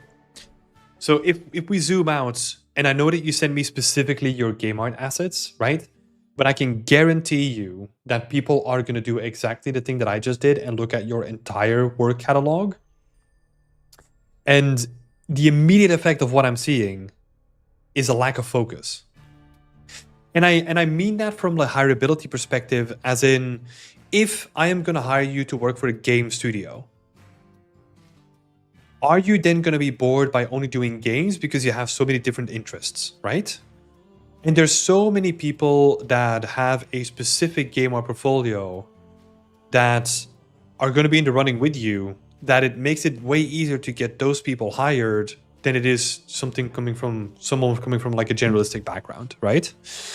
Just from like a very broad visual look at things, right? Now, that being said, there is also a benefit of working with a variety of projects, right? You bring different experiences to the table too. So there is some sort of balancing effect there too. But yeah, if you want to get into games, I would really compress your ArtStation and make it all about games. Because also, here's another thing, if we zoom out a little bit when it comes to the broader landscape, right? If you're doing architectural visualization or product visualization or anything like that, I honestly don't think that ArtStation is the best place for you to be. Because you're probably going to get likely more traction and, I don't know, better impressions if you then put your architectural visualization work or your product design work on Behance or something like that, right? Maybe ArcViz work I could see being on ArtStation, but product visualization, I would say that definitely belongs more on Behance or something like that, right? So that would also be something to take into account. And then also just from like the outside, like very quick first impressions, condense your work to your most impressive work, right? Because there's a lot of stuff on here which you know yourself is outdated. And I'm immediately asking the question, why is it on your portfolio then, right? And again, people are going to be asking the same question, right? Because Yeah, your portfolio is only as good as your worst work, right? Because that is the thing that's going to be sticking to people. So really condense it down. Okay, we kind of got lost into the weeds there already. But let's stick to the game art examples for now. And even here, right, we could already see that the same sort of advice applies too. Because these guns, they look way more interesting than this gun, just from the thumbnail, right? Just first initial impressions. So having them cleaned up, and especially this detector compared to like this satchel. Not that the satchel is necessarily bad, but I think this from the thumbnail looks good, and this looks okay. You know? Right. But yeah. Let's see for the thumbnails. I think, yeah, they feel slightly chaotic as well. Different presentation styles. You know, you have like a white background, a gray background, like a full background here, which is fine because it's an environment. And then you got like this really cool thing here. Yeah. Oh wait, these are all fan art. Oh buddy. Oh buddy. I got some bad news there. If you are making use of an IP and it is just fan art, that is not going to go over well with the vast majority of people. That is honestly, I would not ever do that. We talked about this, right, Tim? Yeah. It is just, okay, so let me explain what happens just in my head, right? I am excited because I know that you worked on a professional game project, right? Called The Cycle Frontiers.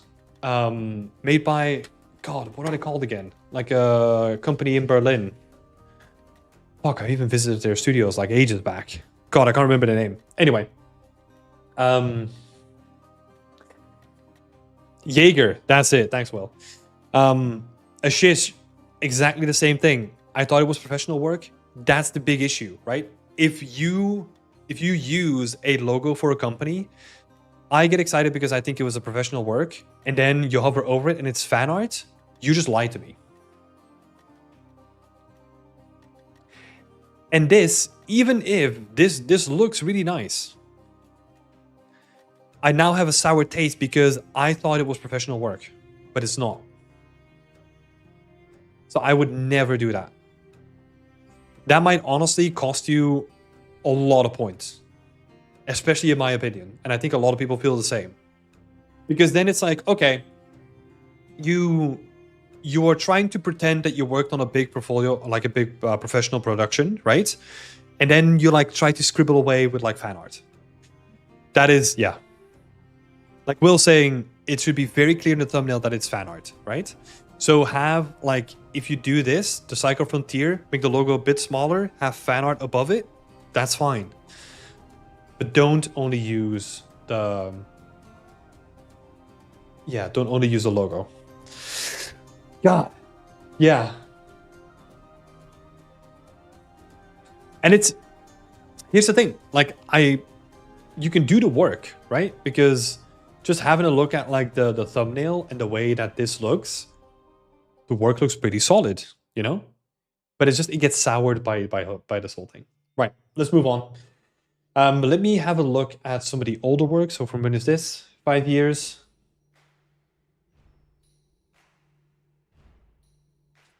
Yeah, and if we then compare that to this, right? There's a, what is happening here? Is that like chromatic aberration that is just really making this section specifically look really weird? Yeah, but this looks good, right? I like the way that this looks. I would say in comparison to this needs to be gone. That needs to be gone. I think that's like really outdated and you can really do way better right now. Probably the same for the character as well. 5 years ago too. Yeah. So I would probably not have that on your portfolio.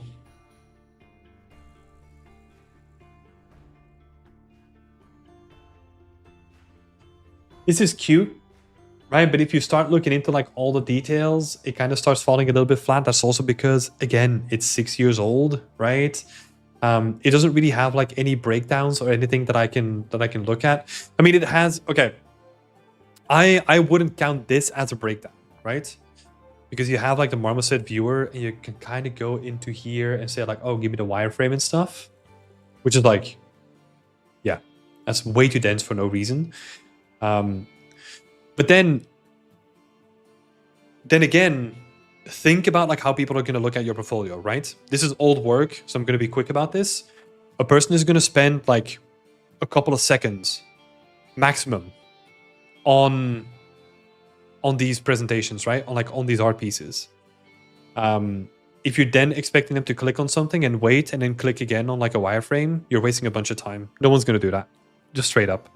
That's why having it laid out, having like a wireframe and having it like laid out with like your UVs and all that kind of stuff is the best way of doing it. Right, let's keep on trucking. I'm curious about like the newer work though.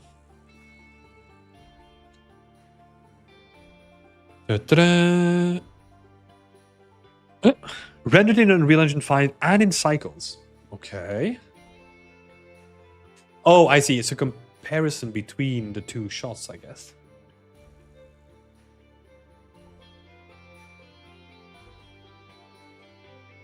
Uh-oh. Uh-oh. I don't like this. The reason why I don't like it. Does it even have a high poly? Or does it even have like bevels or like mid poly workflow or something like that? I don't think so. This is just a straight up low poly, I think. Which is also not good, right? That is not what we do in games, unless it's like mid poly workflow, like let's say an alien isolation where you use the bevels in your geometry and then add like decals on top of it, right? Which could be like really common to do with like a sci-fi prop like this. But let's see.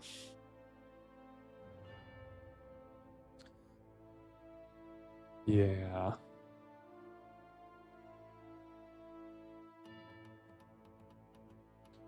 I think that is just like straight up just substance designer, like edgeware, trying to get away with it as much as you can.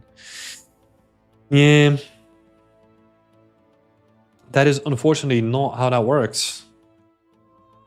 But it's interesting, right? Okay, so if you go to game assets again, because I'm assuming that you baked this down. We got no breakdowns here, so it's kind of hard to tell. So it might either be pure geometry or it is baked. Could be baked, but just the edges in the high poly are way too sharp. Yeah, I have a feeling. I have a feeling that there's no high poly for the previous one. But yeah, you're right. Like technically what you could have done is set the edges to be like super sharp and then like maybe screwed up like how to split your UV islands and stuff, and then it becomes like really hard to tell. But yeah, and this is the thing, right? Like I have to play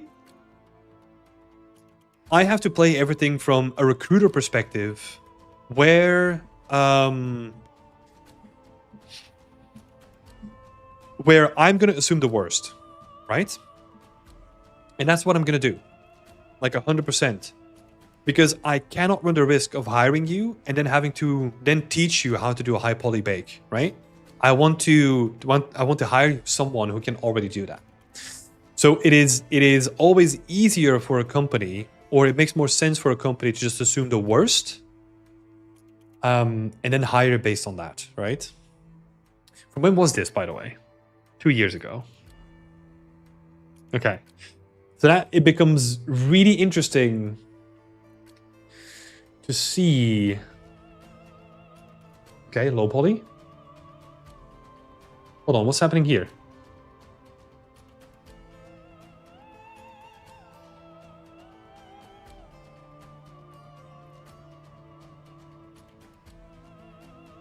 Okay.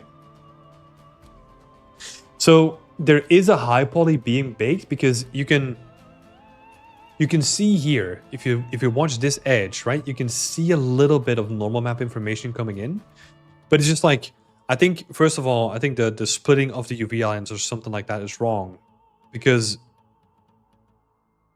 it is, yeah, it is not going, the normal map is just incorrect.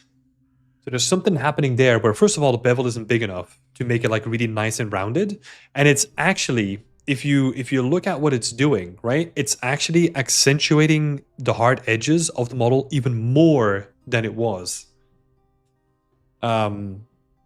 which is not great, right? We add a high poly and we bake it down to make the rounded edges more round, right, or like the harsh edges more round, I guess.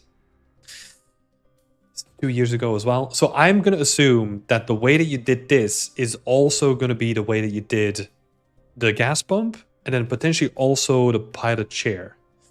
But the thing that you did with the pilot chair is then you started adding like these bevels. And I'm making an assumption here.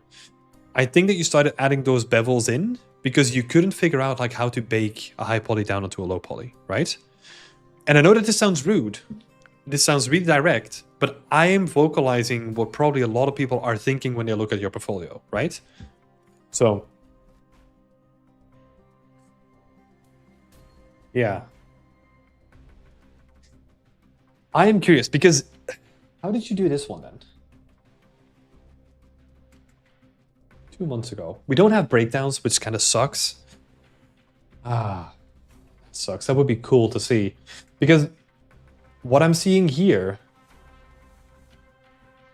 I don't know. Is there like a way that we can zoom into this?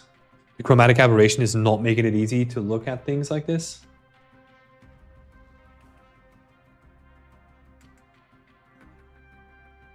Trying to see.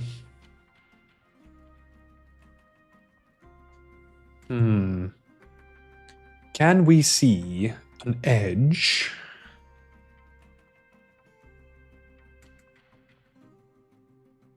It's all really high poly, right? So I don't think we're going to be able to notice like any bake stuff happening here.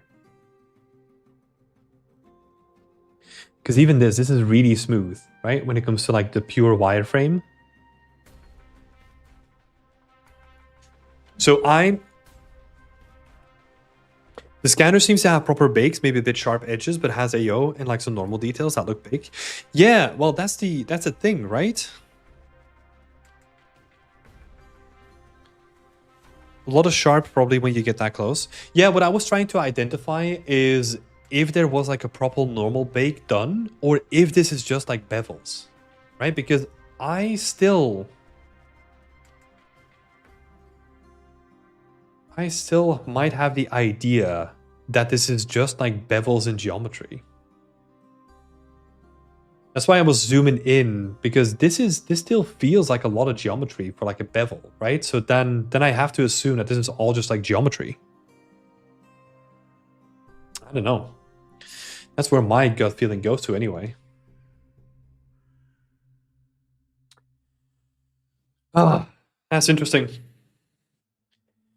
Because that is really underscoring a fundamental knowledge gap between how to make proper bakes, right?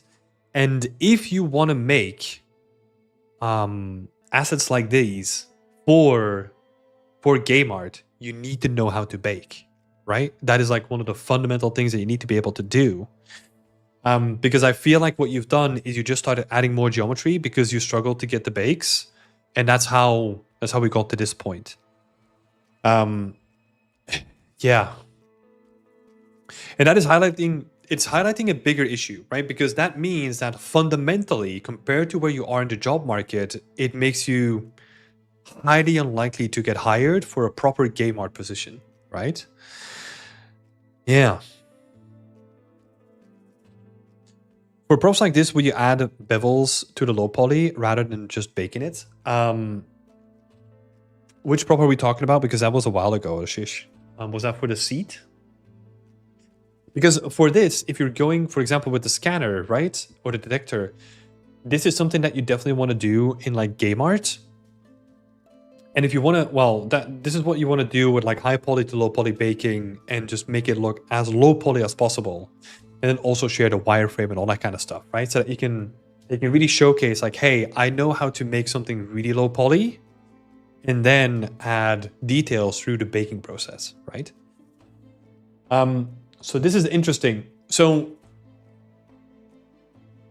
again, as you start doing deeper digging, and this is where I really struggle, right?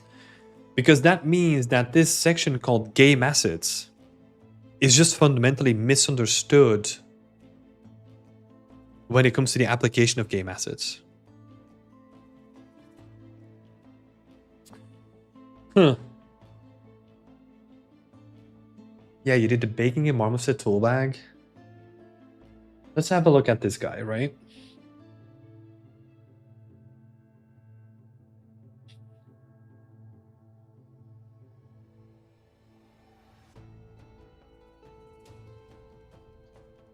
Yeah, see, because, I mean, that's not too bad. Which one is that?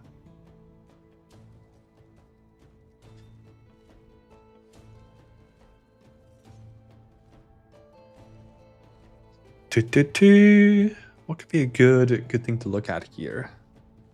Because yeah, obviously you have like these flat projected decals, but they are just done in Substance Painter, right? That is not like high poly modeled and then baked down into the low poly.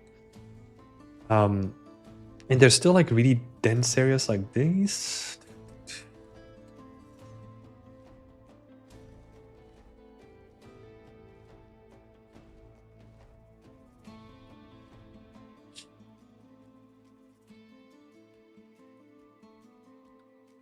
Yeah, I'm still kind of on the fence. Because again, we don't really have like any detail shots that we can look at, right? So that makes it even harder to do like any sort of deep investigation here.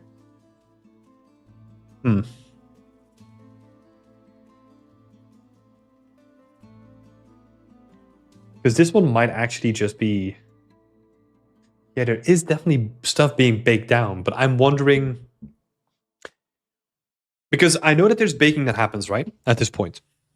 I'm just more wondering about like the edges and how you get like really nice like beveled edges through the baking process, right? That's what I'm wondering about. Because these things, they're like relatively easy. You can just stamp them on with like decals and all that kind of stuff. But yeah. Yeah.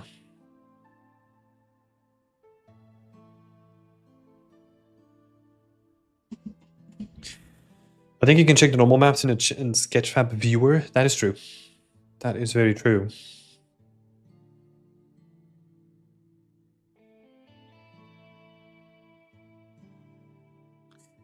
Yeah, see? So there...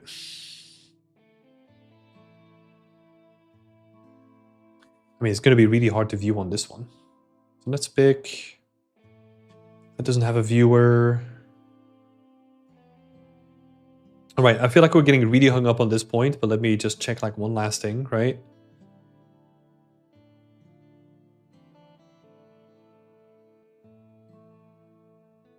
Oh, well, that was unintended, but there's like a baking issue here, but... Yeah, interesting. There's like projection between different elements of the gun, like projecting on top of each other happening. Same thing here. Interesting, but...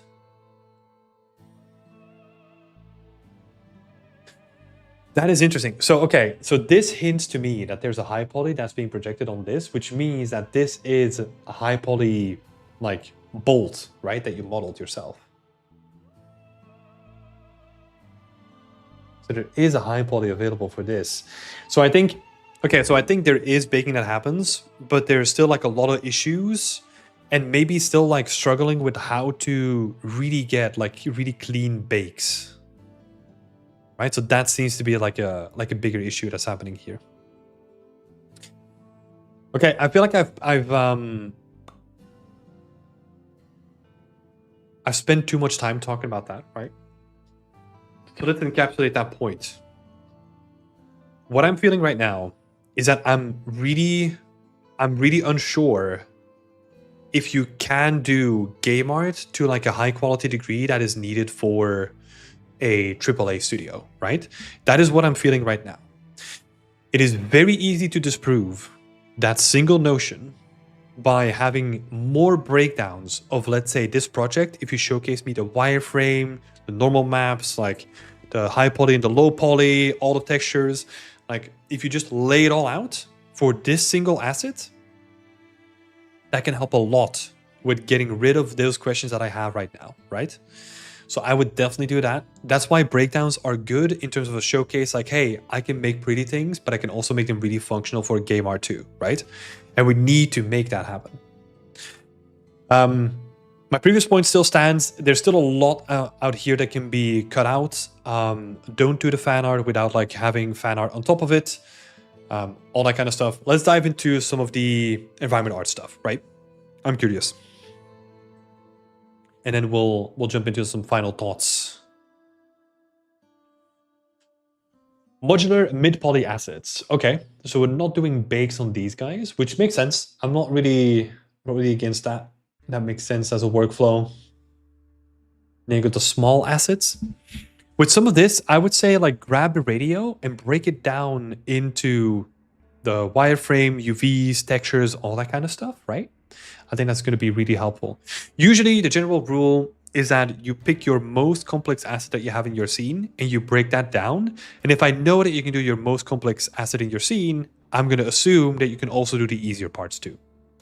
And that is a good way of just ticking the boxes without having to do all the work for all the assets in your scene, right? That could be cool. Oh, I spoke too soon. What is this? I like what I'm seeing. Okay. Okay.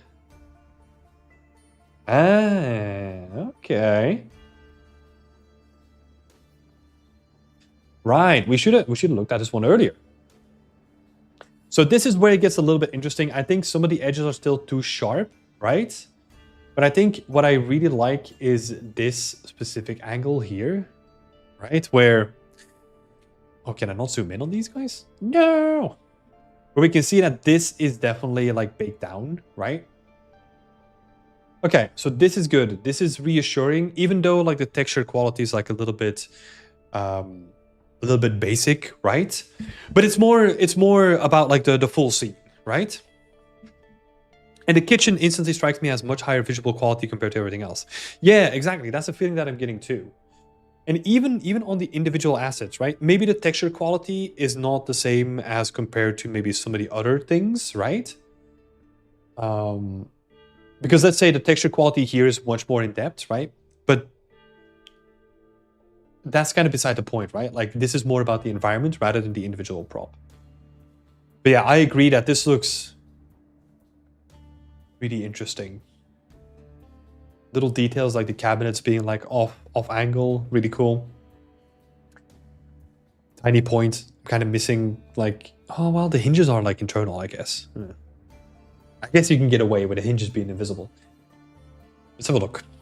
But yeah, this stuff is good. Show me the breakdowns, right? I wish you had these for the detector as well. Wireframes, textures, all that kind of stuff.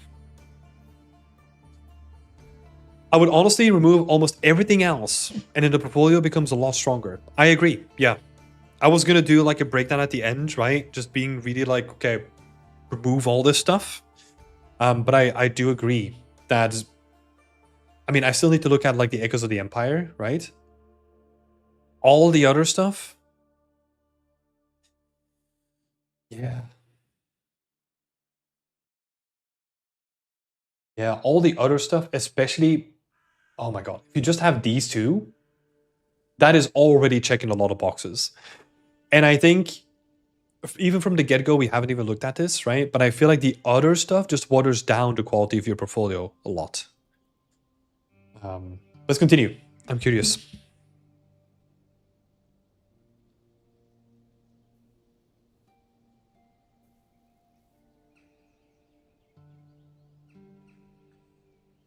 Yeah, this guy's a little bit dense. But here's the thing, right? And this is I love that you did it, right? I love that you broke down every single prop in your scene, which has some sort of value. But I think if you just pick like the most complex prop that you have For example, I don't know, let's say your 3 most complex props, and then you really go all out with the presentation of those. You don't have to do that for every little thing in your scene, right? Because if I know that you can do like this stovetop, which it has some sort of complexity when it comes to texturing, geometry, and yeah, just like general complexity. If you can do that, I also know that you can do like a wooden chair, right? So we can kind of make use of that a little bit. And if you then have something unique that you want to showcase, right? Where you're like, hey, look, this has, I don't know, I'm really proud of the textures here. You can still show that off if you wanted to.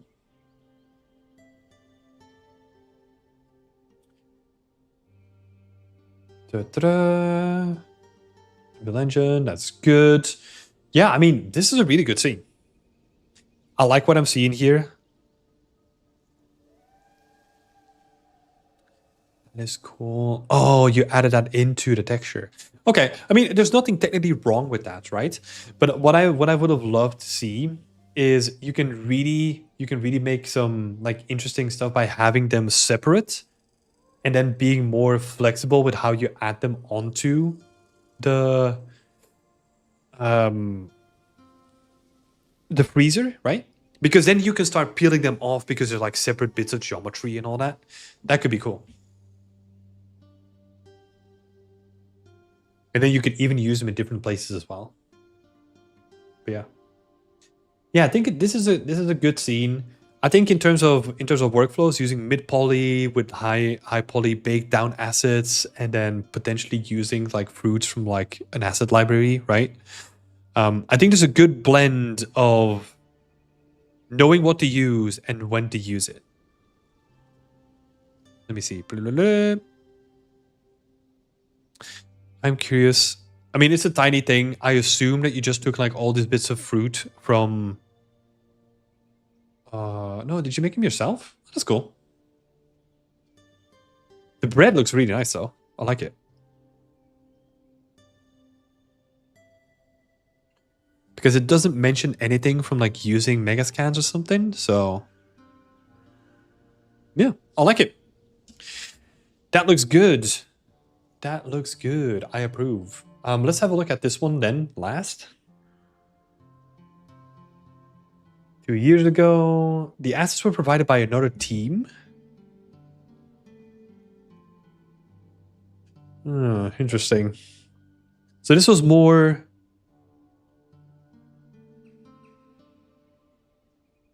Interesting. So this was technically more of like a team-based project then. Sort of simulating what it would be in like a studio, right?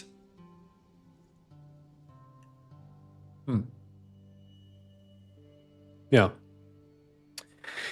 It is interesting. These type of projects are always like super limited, right? Because if you don't have control over what you get, you can't really control like the quality level of it, which usually that's the biggest difference between professional quality work and personal work, right? Usual professional work is because you have so many limitations when building a game. The quality, the artistic quality, like suffers from that just a little bit, right? And you can tell. But the benefits that you get from professional work is that it shows being working in a team, working with an art director, like all that kind of stuff, right? Yeah. Right. I see a couple of questions in chat as well that we have to go back through, but we'll answer those in just a second. And feel free to ask a couple more if you wanted to. But yeah, let's gather my thoughts on this.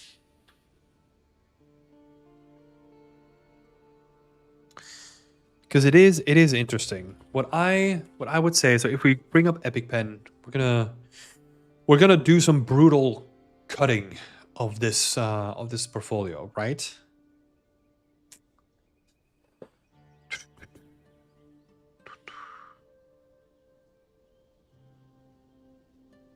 So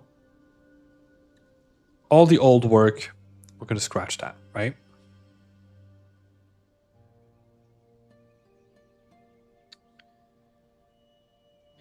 These ones are so interesting. I would definitely scratch these guys.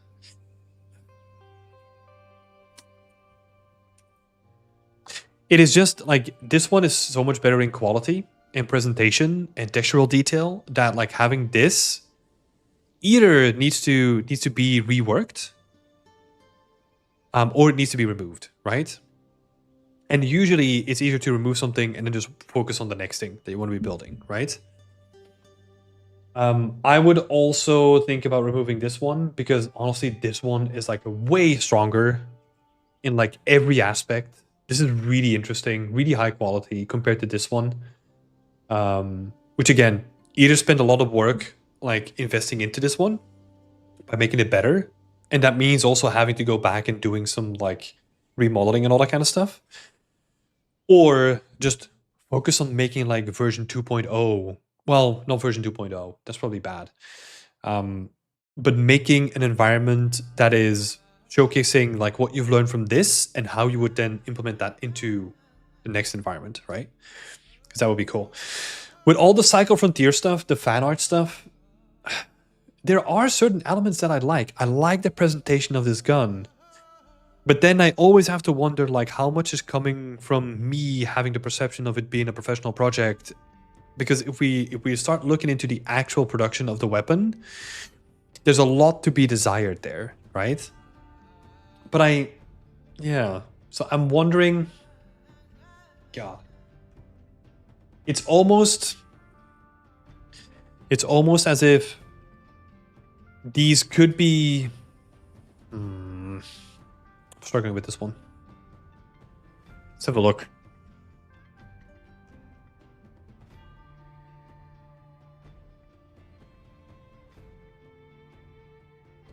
Because I do like them as like assets, right? They look like really nice, like really bulky. I like their shape design, their shape language. Yeah, sort of more stylistic, right? Will is saying I would keep the pistol. Yeah, I would either keep the pistol or yeah. This is honestly, this one is awesome. I like the presentation, and then you scroll down and it kind of falls flat a little bit. Right, I think the pistol still holds up really well with its presentation, the way that it's laid out. Yeah. Yep. So let's do that. So this one can be saved. So that is yellow because it can be saved, and then we're just going to get rid of the other ones.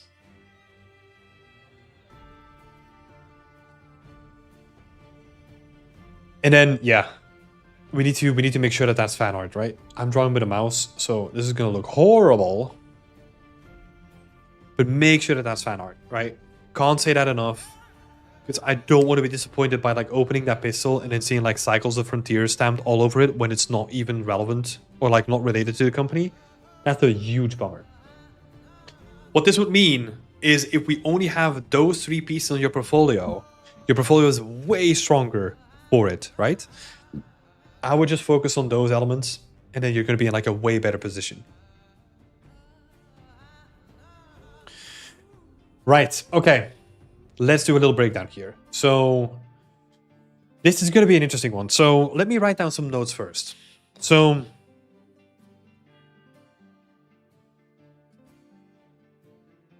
remove or replace.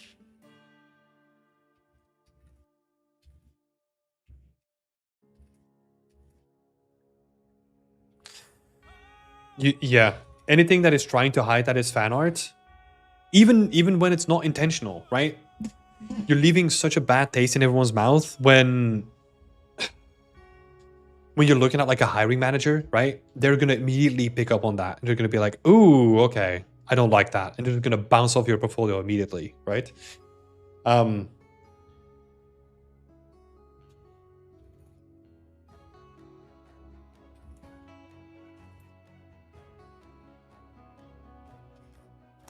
Make sure to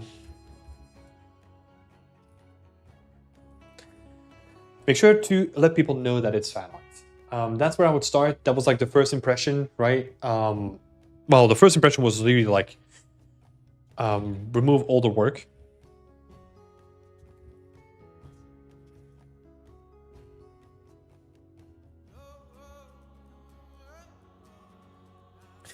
Your work is only as strong as your weakest pieces, right? And we did that like breakdown at the end of it where we were going to cut out like a bunch of stuff.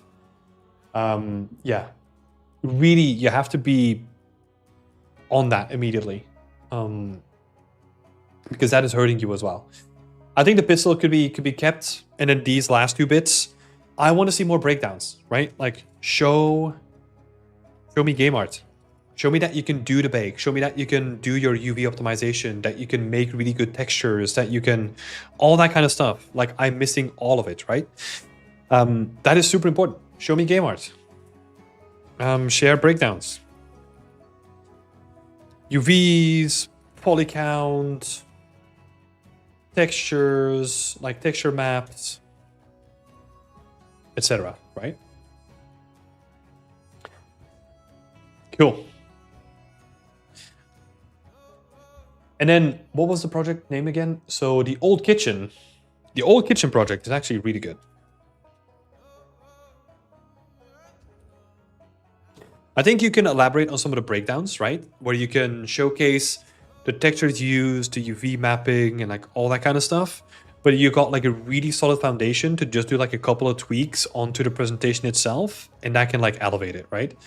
Because what I like here is in here you're showcasing the references. I can see how you translated it into it. The only thing that I'm missing is just like wireframe. Well, wireframe is here. I would say poly count, UV layout, how many textures you used, how big the textures are, like all those things, right? Where I can see that, oh, you use like one UV map with like a 2K texture. This is really nicely packed, and you can know how to save resources. That's what I want to see. So yeah, the old kitchen project is good. And it even has the ability, well, the old kitchen and the detector. And the detector project are good, but they have the ability to be great.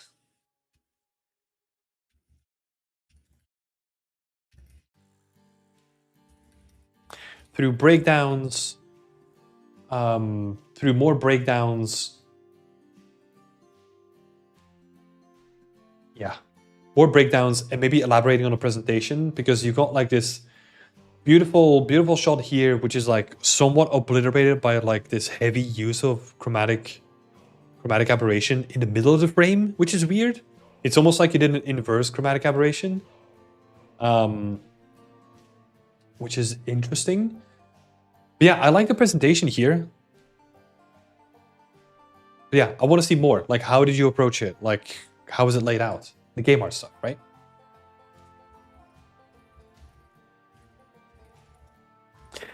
Okay, so hireability at this point. God, this is going to be tricky. So I think honestly your hireability at this point is pretty low. The reason why I say that is especially because I bounced off really quickly from like the Cycle Frontier stuff. We had to do a lot of digging in making sure that could you bake, could you not bake, like all that kind of stuff. That comes down to like not having game art, right? Like not having those breakdowns. And like, again, as a company or as a hiring manager, I have to assume the worst because that's the safest possible option, right? In that situation. So I think hireability at this point is like pretty low. Let's go for a 3. Technically, you have the skills to get what it takes, right? You've been working in like 3D for like 6 years. It's just that transition going from like a general 3D artist. If you then want to transition into like making game art and game environment art or prop art, we need to see the game art, right? That's going to be a big thing. Presentation honestly overall is pretty good, especially on like the last 2 pieces. I really enjoyed the presentation. But like imagine if you only had like those 2 on your portfolio, the presentation would be like pretty high, like 7 or 8. But honestly, it gets dragged down by like all the other stuff that's on your portfolio. That's the issue, right? Because yeah, I think it then drags it down to like a 4 or something like that. Again, that's with the mix of like pretending that there's like professional work in there too, right? I know that I keep hammering on it, but it's a big point. And then also older work on here too, right? Not knowing what is good work. Well, this is usually the way that people look at it, right? If you don't update your portfolio and remove older work, then the idea behind that is that you don't even know what is good about your work and when you should remove it yourself, right? So there's a sense of like self art directing that happens, which you're not doing at this point, which needs to be done, right? So yeah, artistry. I think in terms of like skills, you know, you got what it takes. Like you can see that on like the old kitchen project. There's some really good stuff happening here.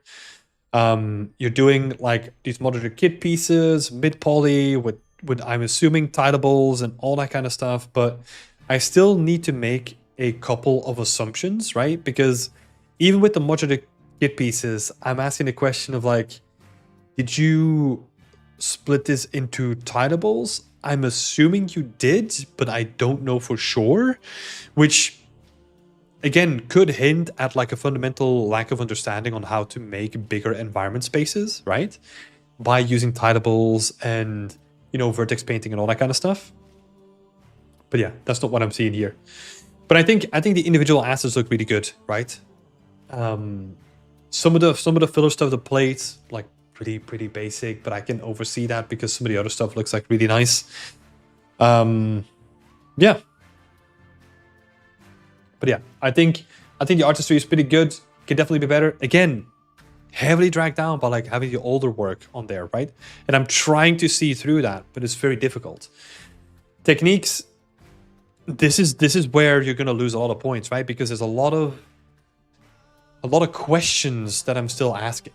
Like this is sort of giving me a better idea of what you're doing game art wise, right? So we're getting there, but any of the other projects like lack the sort of granular breakdowns that I'm seeing here, which is what you need in games, right? So technique is going to score pretty low. And yeah, there were a lot of questions with like high to low poly baking, especially in some of the older pieces again, right? Where there seemed to be like a lot of issues in normal baking still. So let's go for a 3. So yeah. Again, you have a lot of potential, right? But I think what I'm also sensing, and this is a huge assumption on my part, but I think there is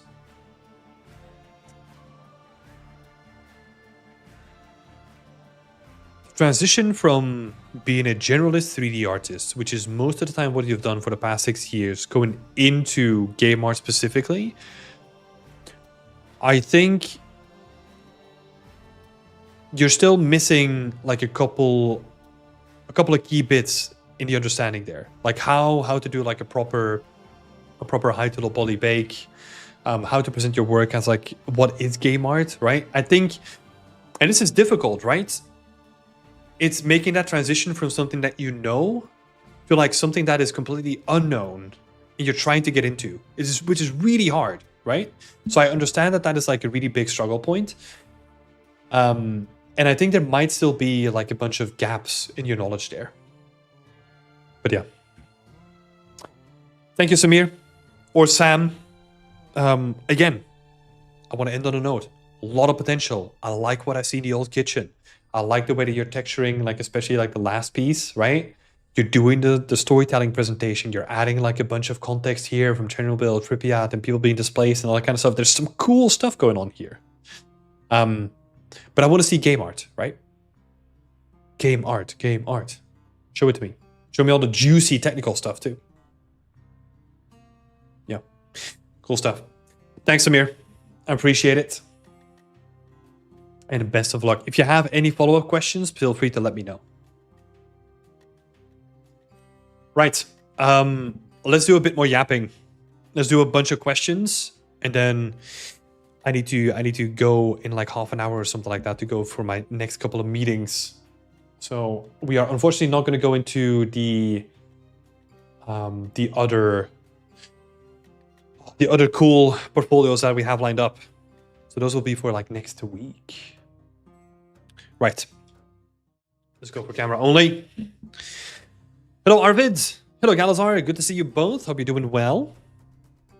I'd be curious, for people that went through that whole journey with me of the last portfolio project, what do you think? Was I too harsh?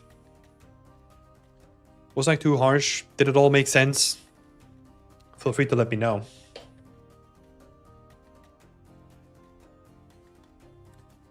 Because sometimes I get so into the weeds of things that I don't even know myself, you know? All the harshness is what we need. Yeah, it's I think what I try to do, right? And I hope that comes over is that it is harsh, but with the additional context of why it is harsh, right? And hopefully I've given you the tools to learn how to solve some of the issues why I was harsh, right? That's the hope, at least. That is the hope. Alina is saying harsh is good, and Darson is saying the same thing. I think it is. There's a part of me that's still somewhat uncomfortable with the harshness, right? But then what I always need to think about is that is what the industry demands, and especially the workforce, right? Because there's a lot of competition on the market. And that is just a reality, right? Will is saying, I don't even think it was harsh. Well, that's good. Well, yeah, Rustam. Yes, 100%. A recruiter will be harsher. They just won't be vocal about it, right? And I think that's always the thing that I keep in the back of my head. What I do in like half an hour, a recruiter does in 3 seconds. Which is crazy, right? But that is the reality of it.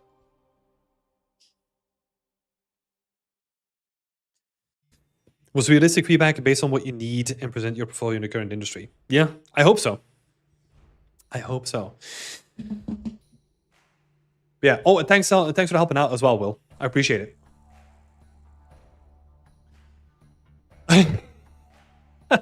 Arvid, there was a wall of shame in the earlier years of 3D school I went to. They had to remove it for reasons.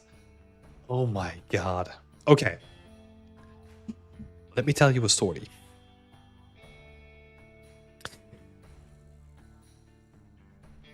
When I went to uni, we had to do pre-production, which was basically you had to draw a bunch of stuff, right? The way that it worked in our university is that the first year was like your year of exploration, right? So you basically get everything. That means that even if you want to do art, you also need to learn how to program. You need to learn how to do physics, like all that kind of stuff, right? And the same happens vice versa as well. So if you are a programmer, you also need to be able to do art. You can already tell that that's going to be an issue for a lot of people. Just as it was a big issue for me to learn like fucking math and physics and all that kind of stuff, right? In pre-production class, this is like concept artists, right? Like the drawing classes. They had this like massive blackboard. And every time we had to do like homework, we came into the class, you put your work on the blackboard. And then the teacher would come by and he would rip off like all the stuff that was below a 5.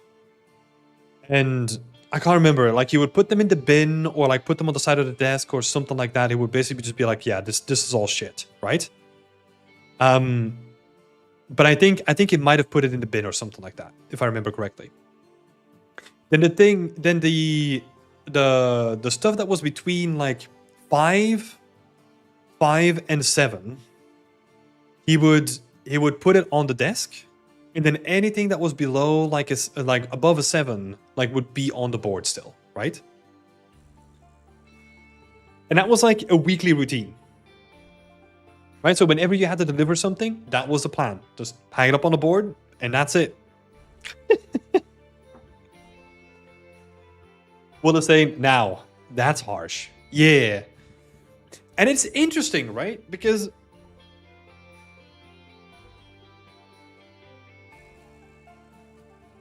I'm trying to put myself in a position where if that happened in like maths or physics class, would I be here? You know, would I have continued with like the curriculum at the university? I oftentimes wonder, because at that point I was okay at drawing, right? And I knew that this was like a harsh reality that if you wanted to get into the industry, your stuff is going to be broken down, right? And you're going to get harsh feedback and it's going to be direct and all that kind of stuff. But I sometimes wonder, like, if like a really talented programmer like didn't make it into the industry or didn't pursue his passions just because he didn't get through like this fucking like harsh reality in like pre-production class, you know? I wonder. To be fair, those teachers are mostly the nicest persons. Yeah, they are. And especially in that case, like, I think it was interesting, right? Like, I think they meant well. It was just the way that they did it was not the most productive way of going about it. But then there was also the reality of them seeing, especially in the first year, like 1,000 people, their work in the first year, in the first couple of months. And it's like, how would you even... Because as you can tell, right? So the stream that I did today, we started at 12. Like I've been streaming for like 2.5 hours. We reviewed 2 portfolios. Can you imagine having to spend that much time on like each and every person? Now I'm not saying that is like the best way of doing it, right? But like, how would you balance that volume versus giving you all the context that you need?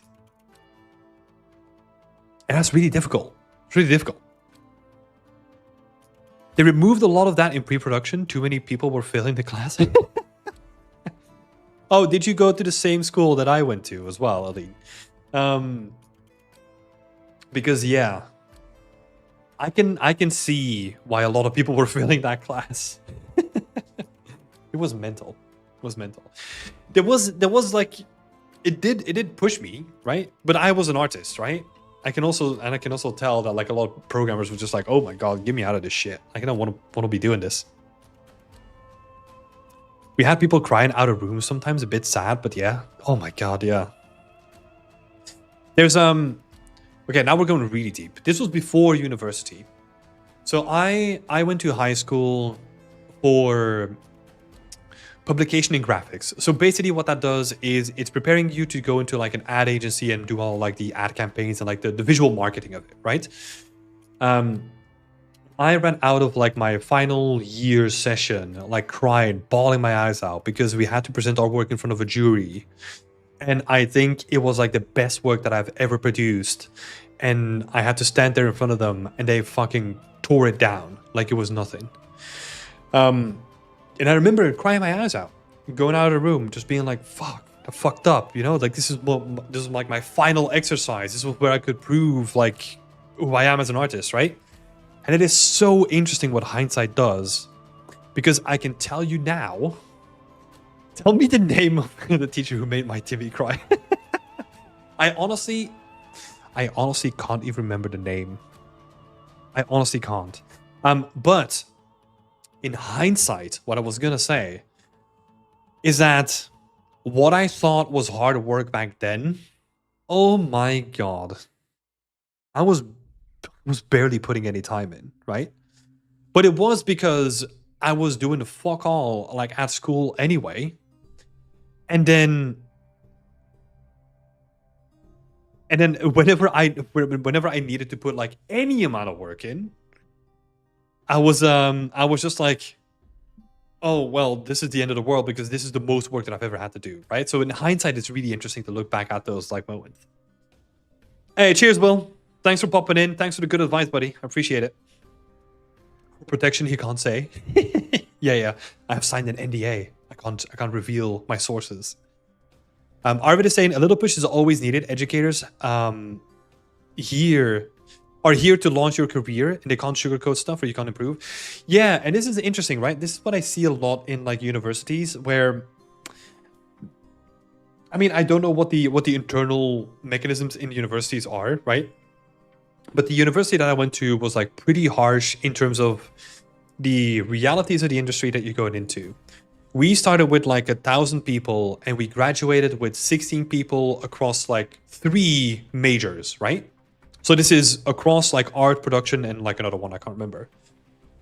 And I think there's a certain element of you need to do that.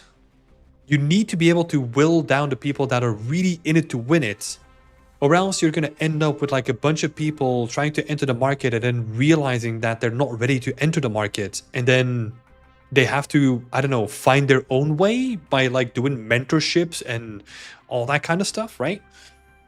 I mean, to a certain degree, I can't really complain because that's what we're trying to do at Beyond Extent, right? So it is sort of providing me with a lot of work and like a lot of potential, right? But yeah, it is always interesting to see that some universities where that might be like a little bit more lax, that they push out more people that are just not ready for the realities of the job market. When we started, they said, look behind you, to the side, and in front. Only one person will make it out of them. Yeah. That's I think they said the same to us, right? I think that's the one thing that I can remember is exactly that. And then there was also, yes, we are, God, I can't remember. Like, you need to be in school for like 30 hours or something like that, right? But we expect to do at least 30 to 40 hours like after school as well. And that was just immediately like, they're just lying about this stuff. Like, who cares? That's what they just say to scare you, right? And then it really became reality like in my second year because I kind of flunked in my first year, right? Because I was like, who cares about school anyway? Am I right? And then I was like, oh shit, I need to take this shit seriously. So I had like a drastic change in my attitude from going from the first year to the second year. Because I think, God, I flunked on like 70% of my classes or something like that. It was horrendous. It was not great. Lydia's saying, but yeah, school wants to have as many people graduate to get money from the government.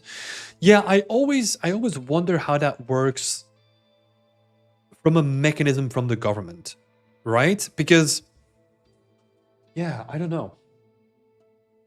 I've heard stories and I've heard other people tell me about that, how that works in like different countries, right? But I would be looking into that myself. Yeah. Because, for example, the school that I went to, they had a lot of people come in, but they also had this mechanism in like the first 3 months, you would do like a special exam. And if you dropped out at that exam or around that time, you would get your money back. Well, you would get your study points back, which is basically equating to money that you bought, right? So you could switch to another school and then still enroll in that school, technically. Yeah. Honestly, most first years don't really know the direction yet where they want to go. Yeah, 100%. I mean, that was my direction as well. I went to that school specifically because I wanted to do concept art, right? Because I was drawing a lot. I always loved doing art. That was what I wanted to do until I discovered 3D. And then I was like, ooh, this is also really interesting. Oh, they had that? They called it the Q week? Yeah, that's what it was called, but they removed it. Oh, interesting. Do they have like a different mechanism now to like call out like a bunch of people? Because as harsh as that sounds, I think that was like a really beneficial effect, even if you didn't make it, because then you could still switch to like another school where maybe your interest aligned more, right? It was more just saying like, hey, look, this is the reality of this school. If you want to make it, you need to put in the work. But if you don't, that's also fine. And here's your money back and you can still go to like other schools, right? Hey, thank you, Vito, for the sub. I appreciate it. Aline is saying, I see so many people barely passing, and I just know that they will have a hard time getting a job. Oh, that is an interesting point there. Huh. Because that is me. I barely passed. The majority of my lessons. Because it's interesting, right? I think at a certain point, I realized the thing that I wanted to do, which I'm really fortunate about. I wanted to do environment art, and I threw everything in it. Which means that I would distort everything into environment art if I could, right? But I can guarantee you, even in 3D graphics production, or like, what was it again? Game art pipeline or something like, I can't remember the actual name of like the major that I did, but there was a lot of stuff that I didn't like, you know, like having to rig something, having to animate, having to do like sculpt the character, all that kind of stuff. I just didn't care about it. So I flunked on like, well, I passed, but it was like, it's a 5, right? No one's going to be proud of that result. Because I didn't really care about like a lot of stuff apart from environment art, you know? So yeah. And that's also like a reality, right? Where like the points that you earn at school, you can even be like a model student. You can even be like a model student. And you can pass. And I see this a lot, right? Like people that graduate with what's that called? Like magna cum laude or something like that? Or like the highest possible thing that you can get. Some of them, they still don't get a job, right? And I think there is something where at a certain point you have to realize through your university track that ideally what you want to do, really focus a lot of your attention on that specific thing that you want to do and try to make it as like laser focus on what the industry is demanding from you right now. Because what happens in a lot of schools is that they think that the industry still demands what got taught to them, right? Which is not true. The industry is constantly evolving, so they might be teaching you like a bunch of like outdated like metrics that you're working towards, and that's not relevant for your future, right? So it's really interesting. It kind of depends on like school by school. I think I was fortunate to answer your question, Arvid, as well. Like, was it DIA? Yes, I went to DIA. So yeah, that's where I went, and I think I was really fortunate with them being like pretty aligned with what the industry wanted to have, right? Especially back in the day. I have no clue how that is now.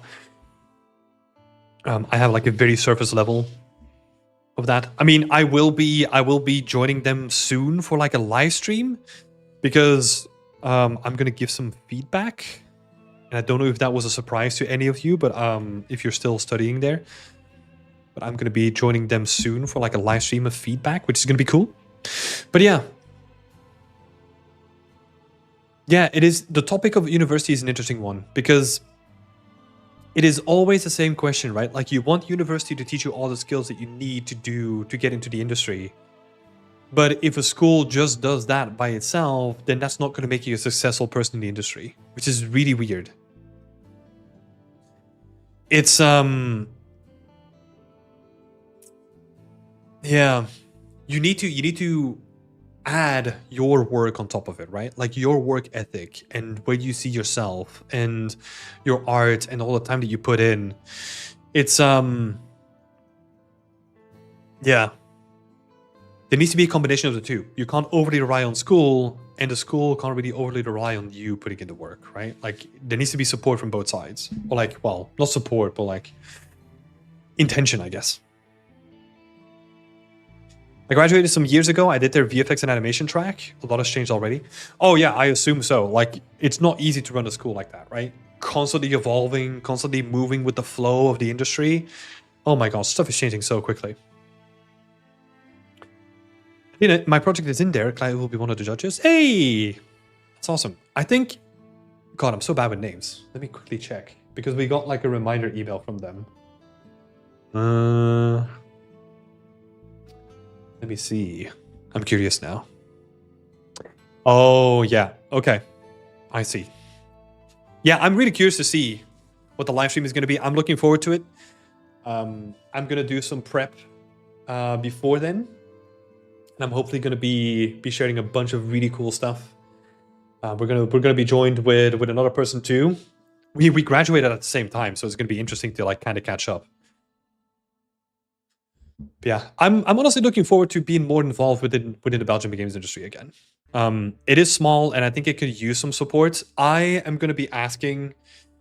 Well, I haven't mentioned this yet, but I would love to come over to DIA and do like a portfolio review evening or something like that. That would be awesome. That would be awesome. Lydia is saying, I barely passed the character art, animation, and programming classes. I even had to retake them. Props to the environment were my focus, and I scored high in those classes. Yeah, same for me. Like, God, the first year I flunked in math, physics, like programming, like all that kind of stuff. Like, it was rough. It was rough. And then sometimes you had like really good teachers, you know, but just like it was just like too dense in terms of like the amount of stuff you needed to learn in that time, right? And I'm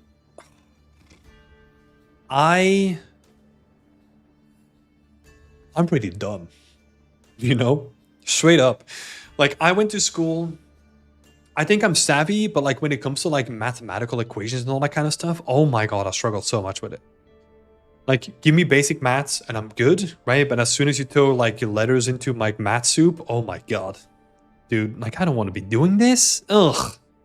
And it's interesting, right? Because like as soon as it becomes applied, like if I have to do, for example, if I have to do like I don't know, business development, and I'm working on like the numbers for the business, right? I love doing that, and it's like heavy math and all that kind of stuff.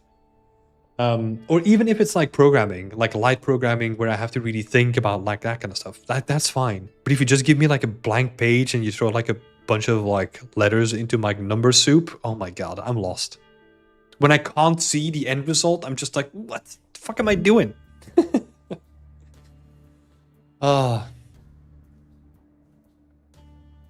I think oh my god, this is so long ago, but I think there was also a question from someone else, right? I think it was about lighting or something. God, I can't remember. Sorry. If you have more questions, feel free to ask me in the chat. Sorry for the person that I completely ignored during the portfolio review.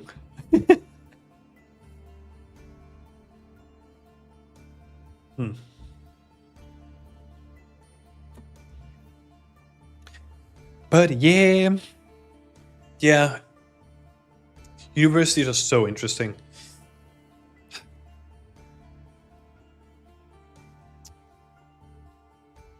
Yeah, there's a lot of stuff there to say. We even pitched the team challenges to like a couple of universities to be part of the curriculum through that, right? Like we would provide like the structure and the mentors and all that kind of stuff. And it was interesting. Like I know that like the system itself from like running a university is like super rigid, and I think it's opening up somewhat. But when we pitched it, I felt like it was super rigid. But I thought that was like a really interesting idea. There was just like no interest from them whatsoever, from the students for sure. But yeah, that was another interesting case. But yeah, I think I'm honestly really lucky that I went to DIA for like the price that you have to pay to go to that school, right? For the education quality that you get. Oh my god, I'm pretty happy with that. Like I can't really complain. Nothing to complain about there. But yeah, it's so interesting looking back. I think god, I don't know where it is. Yeah, I don't know where it is. I don't know. Like I was looking for so I got my bachelor degree, right? And it still came into the folder because I never picked it up, right? It's been like 8 years since I saw my like bachelor degree. I picked it up for the first time when we moved to the UK, and there was like a little graduation paper still in it that says congratulations to all the people that graduated, and there were only like I said, like I think 16 people. And I was curious, so I started looking up all the individual people that graduated. And I think I said it before, but it was interesting when I was still in the UK, I was working for Playgrounds. 2 of those other people in that same year I worked with at that one company. So they had like a really high density of people from DIA from that specific year in that company. And I think most of the other people are kind of just like, they're doing 3D related stuff, but they're not really doing game art stuff, right? There's a couple of people still in there. I think, if I want to put a number on it, I think 5 out of 16 maybe got into game art, I think, and are working for like bigger companies and stuff. But yeah, that was interesting to see as well. Rita is asking, for the team challenges, how does the team decide who does what during the challenge? Lily is saying, coming up with a good example already. So we have a Miro board that takes you through the entire pipeline in the beginning, right? I can kind of show it off. So if I go to Miro, and I'll give you an example of what that might look like.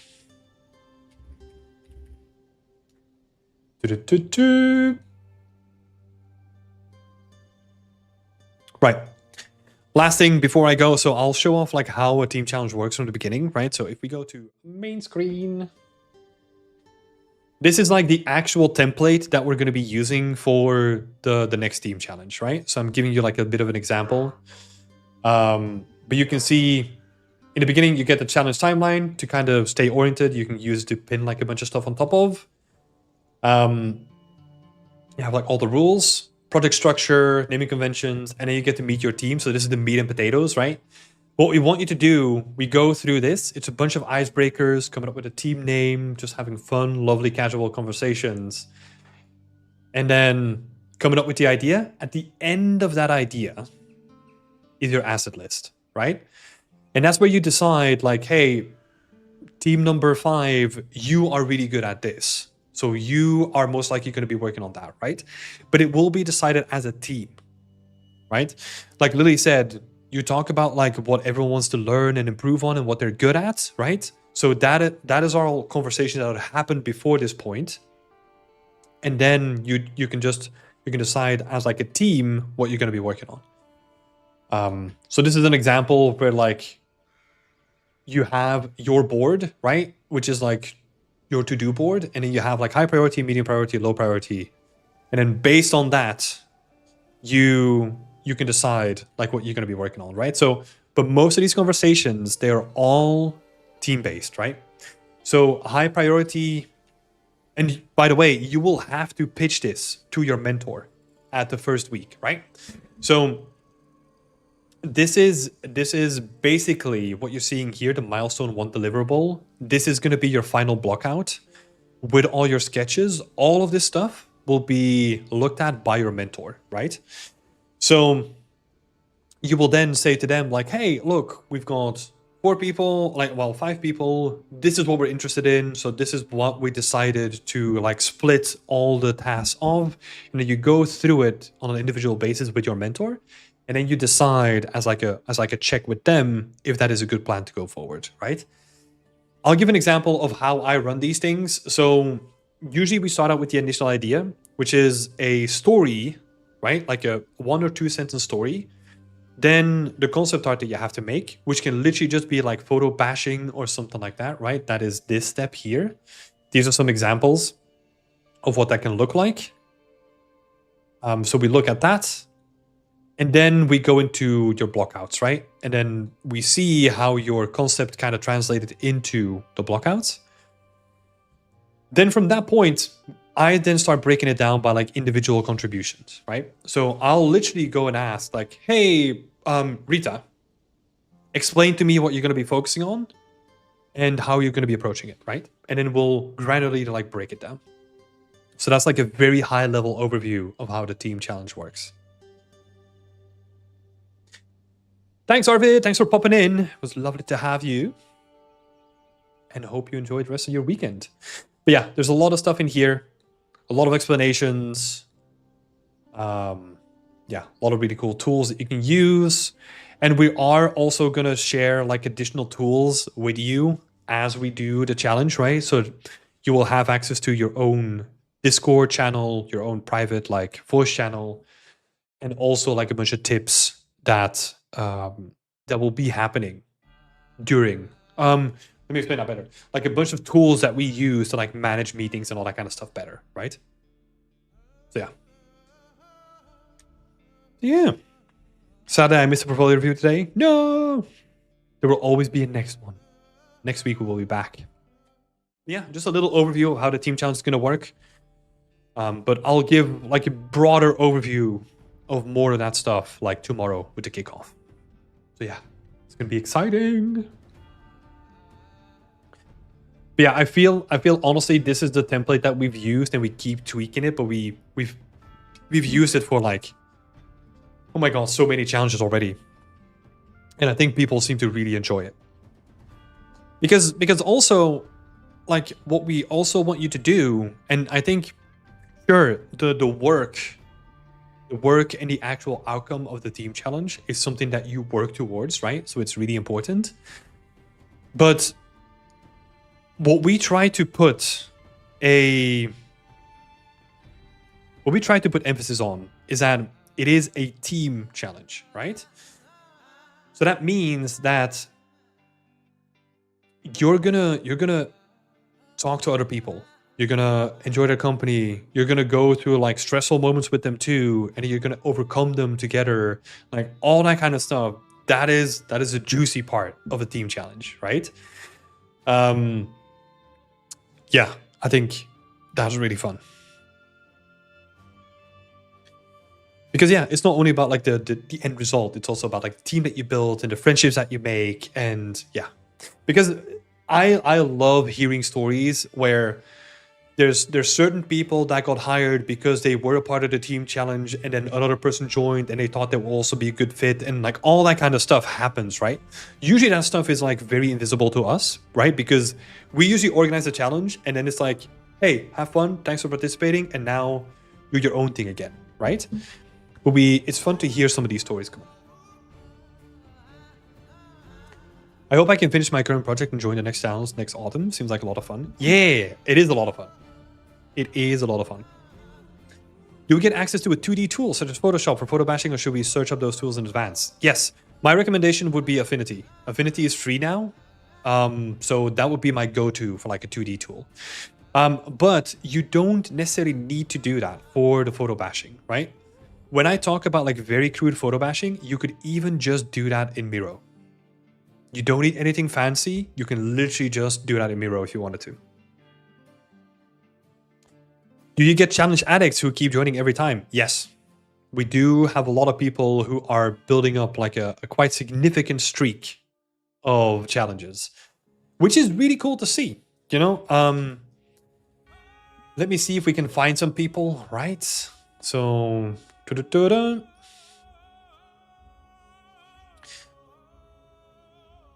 So here we go. For example, Dylan Marks. Oh, sorry, you can't read his name. Let me just quickly move that on here. Dunk. 2 team challenges, really cool. And I mean, if you want to have a look, right? I love looking at this page, but just go and look at this page. It is so beautiful. And there's a bunch of returning people in here, right? People that have done multiple projects. So yeah, it's really cool. I think one of our most excited persons to always do a team challenge with is John. So let's see. You know, John is joining again, and that would be like his 4th team challenge, right? Probably more, actually. There might even be more than that. Yeah, you can see just taking part in like all these team challenges and just like delivering like a really cool result, right? Some really cool stuff. Man. People do crazy shit during the team challenges. I'm so proud of everyone. Will there be a team challenge during the summer? No, there won't be. Oh god, all the R-Station pop-ups. No!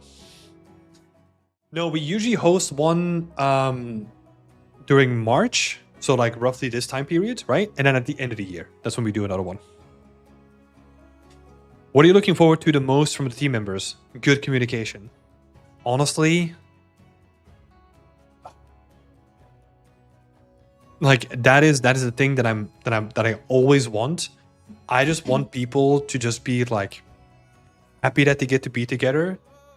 And communicate in like a very productive way, even when stuff gets rough, right? Because it is really easy to do something when the team spirit is good, but it is really hard to get a good team spirit going when like you're in the middle of the team challenge and it seems like nothing is really working and it gets really stressful. That's when a lot of pressure comes onto the team, and that's where, honestly, usually in that little moment of pressure cooking, like in the midweek, let's say, that's when we see real people step up. There are some real people that we underestimated going into the team challenge, and that like really take reins, really become a leader, really become super supportive, and really jump up to the challenge. This is always fucking amazing to see. Like honestly, that is That is what I love to see. Sure, we as a mentor team are there to support, right? But I specifically, and this will be, I project this to like what is the best word? We mentioned this to the other mentors in the team challenge, is that we don't get too hands-on. For the most of the time, we want people to self-regulate within the team, right? And most of the job as a mentor is for them to jump in and make the art that is already there even better, right? And sure, sometimes we have to jump in with like social situations and stuff, but we want most of the team to like self-organize in that way. Yeah. I hope that explained it a little bit. It was like a long explanation, but yeah, you know me by now. So the photo bashing stage is literally just for quick iteration and not necessary for polishing. Oh, no. The photo bashing purely is literally to get the idea across in a visual way. The combination of your story and that photo bash is what we use to then gauge how good your idea is and if we need to scope down or do something different with it, right? Or like, I don't know, tweak it in a possible direction. Anything we can do right now before the kickoff? Nope. Nope. Nothing to do. Just wait for the kickoff, and then, yeah, that's when everything becomes clear. Rita is asking, do you try to social engineer the teams in any way? Like curate the skills and experience levels combination? No, not really, because we don't really want that to be to the detriment of a team, right? And I think that's the thing. Like, it could be really fun. Well, I mean, okay, so there's one example. So what we get from time to time is a team of professional artists that really want to participate in the team challenges. And they're like, hey, look, but I really want to work with these 4 other people. Can I do that? And sometimes we let them in. But that's as close as we get to like, quote unquote, social engineering.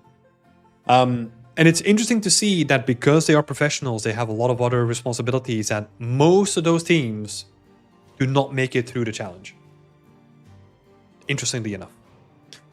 But as it comes to like any other social experiments with like different skill levels and experience levels, I usually don't think that it's worth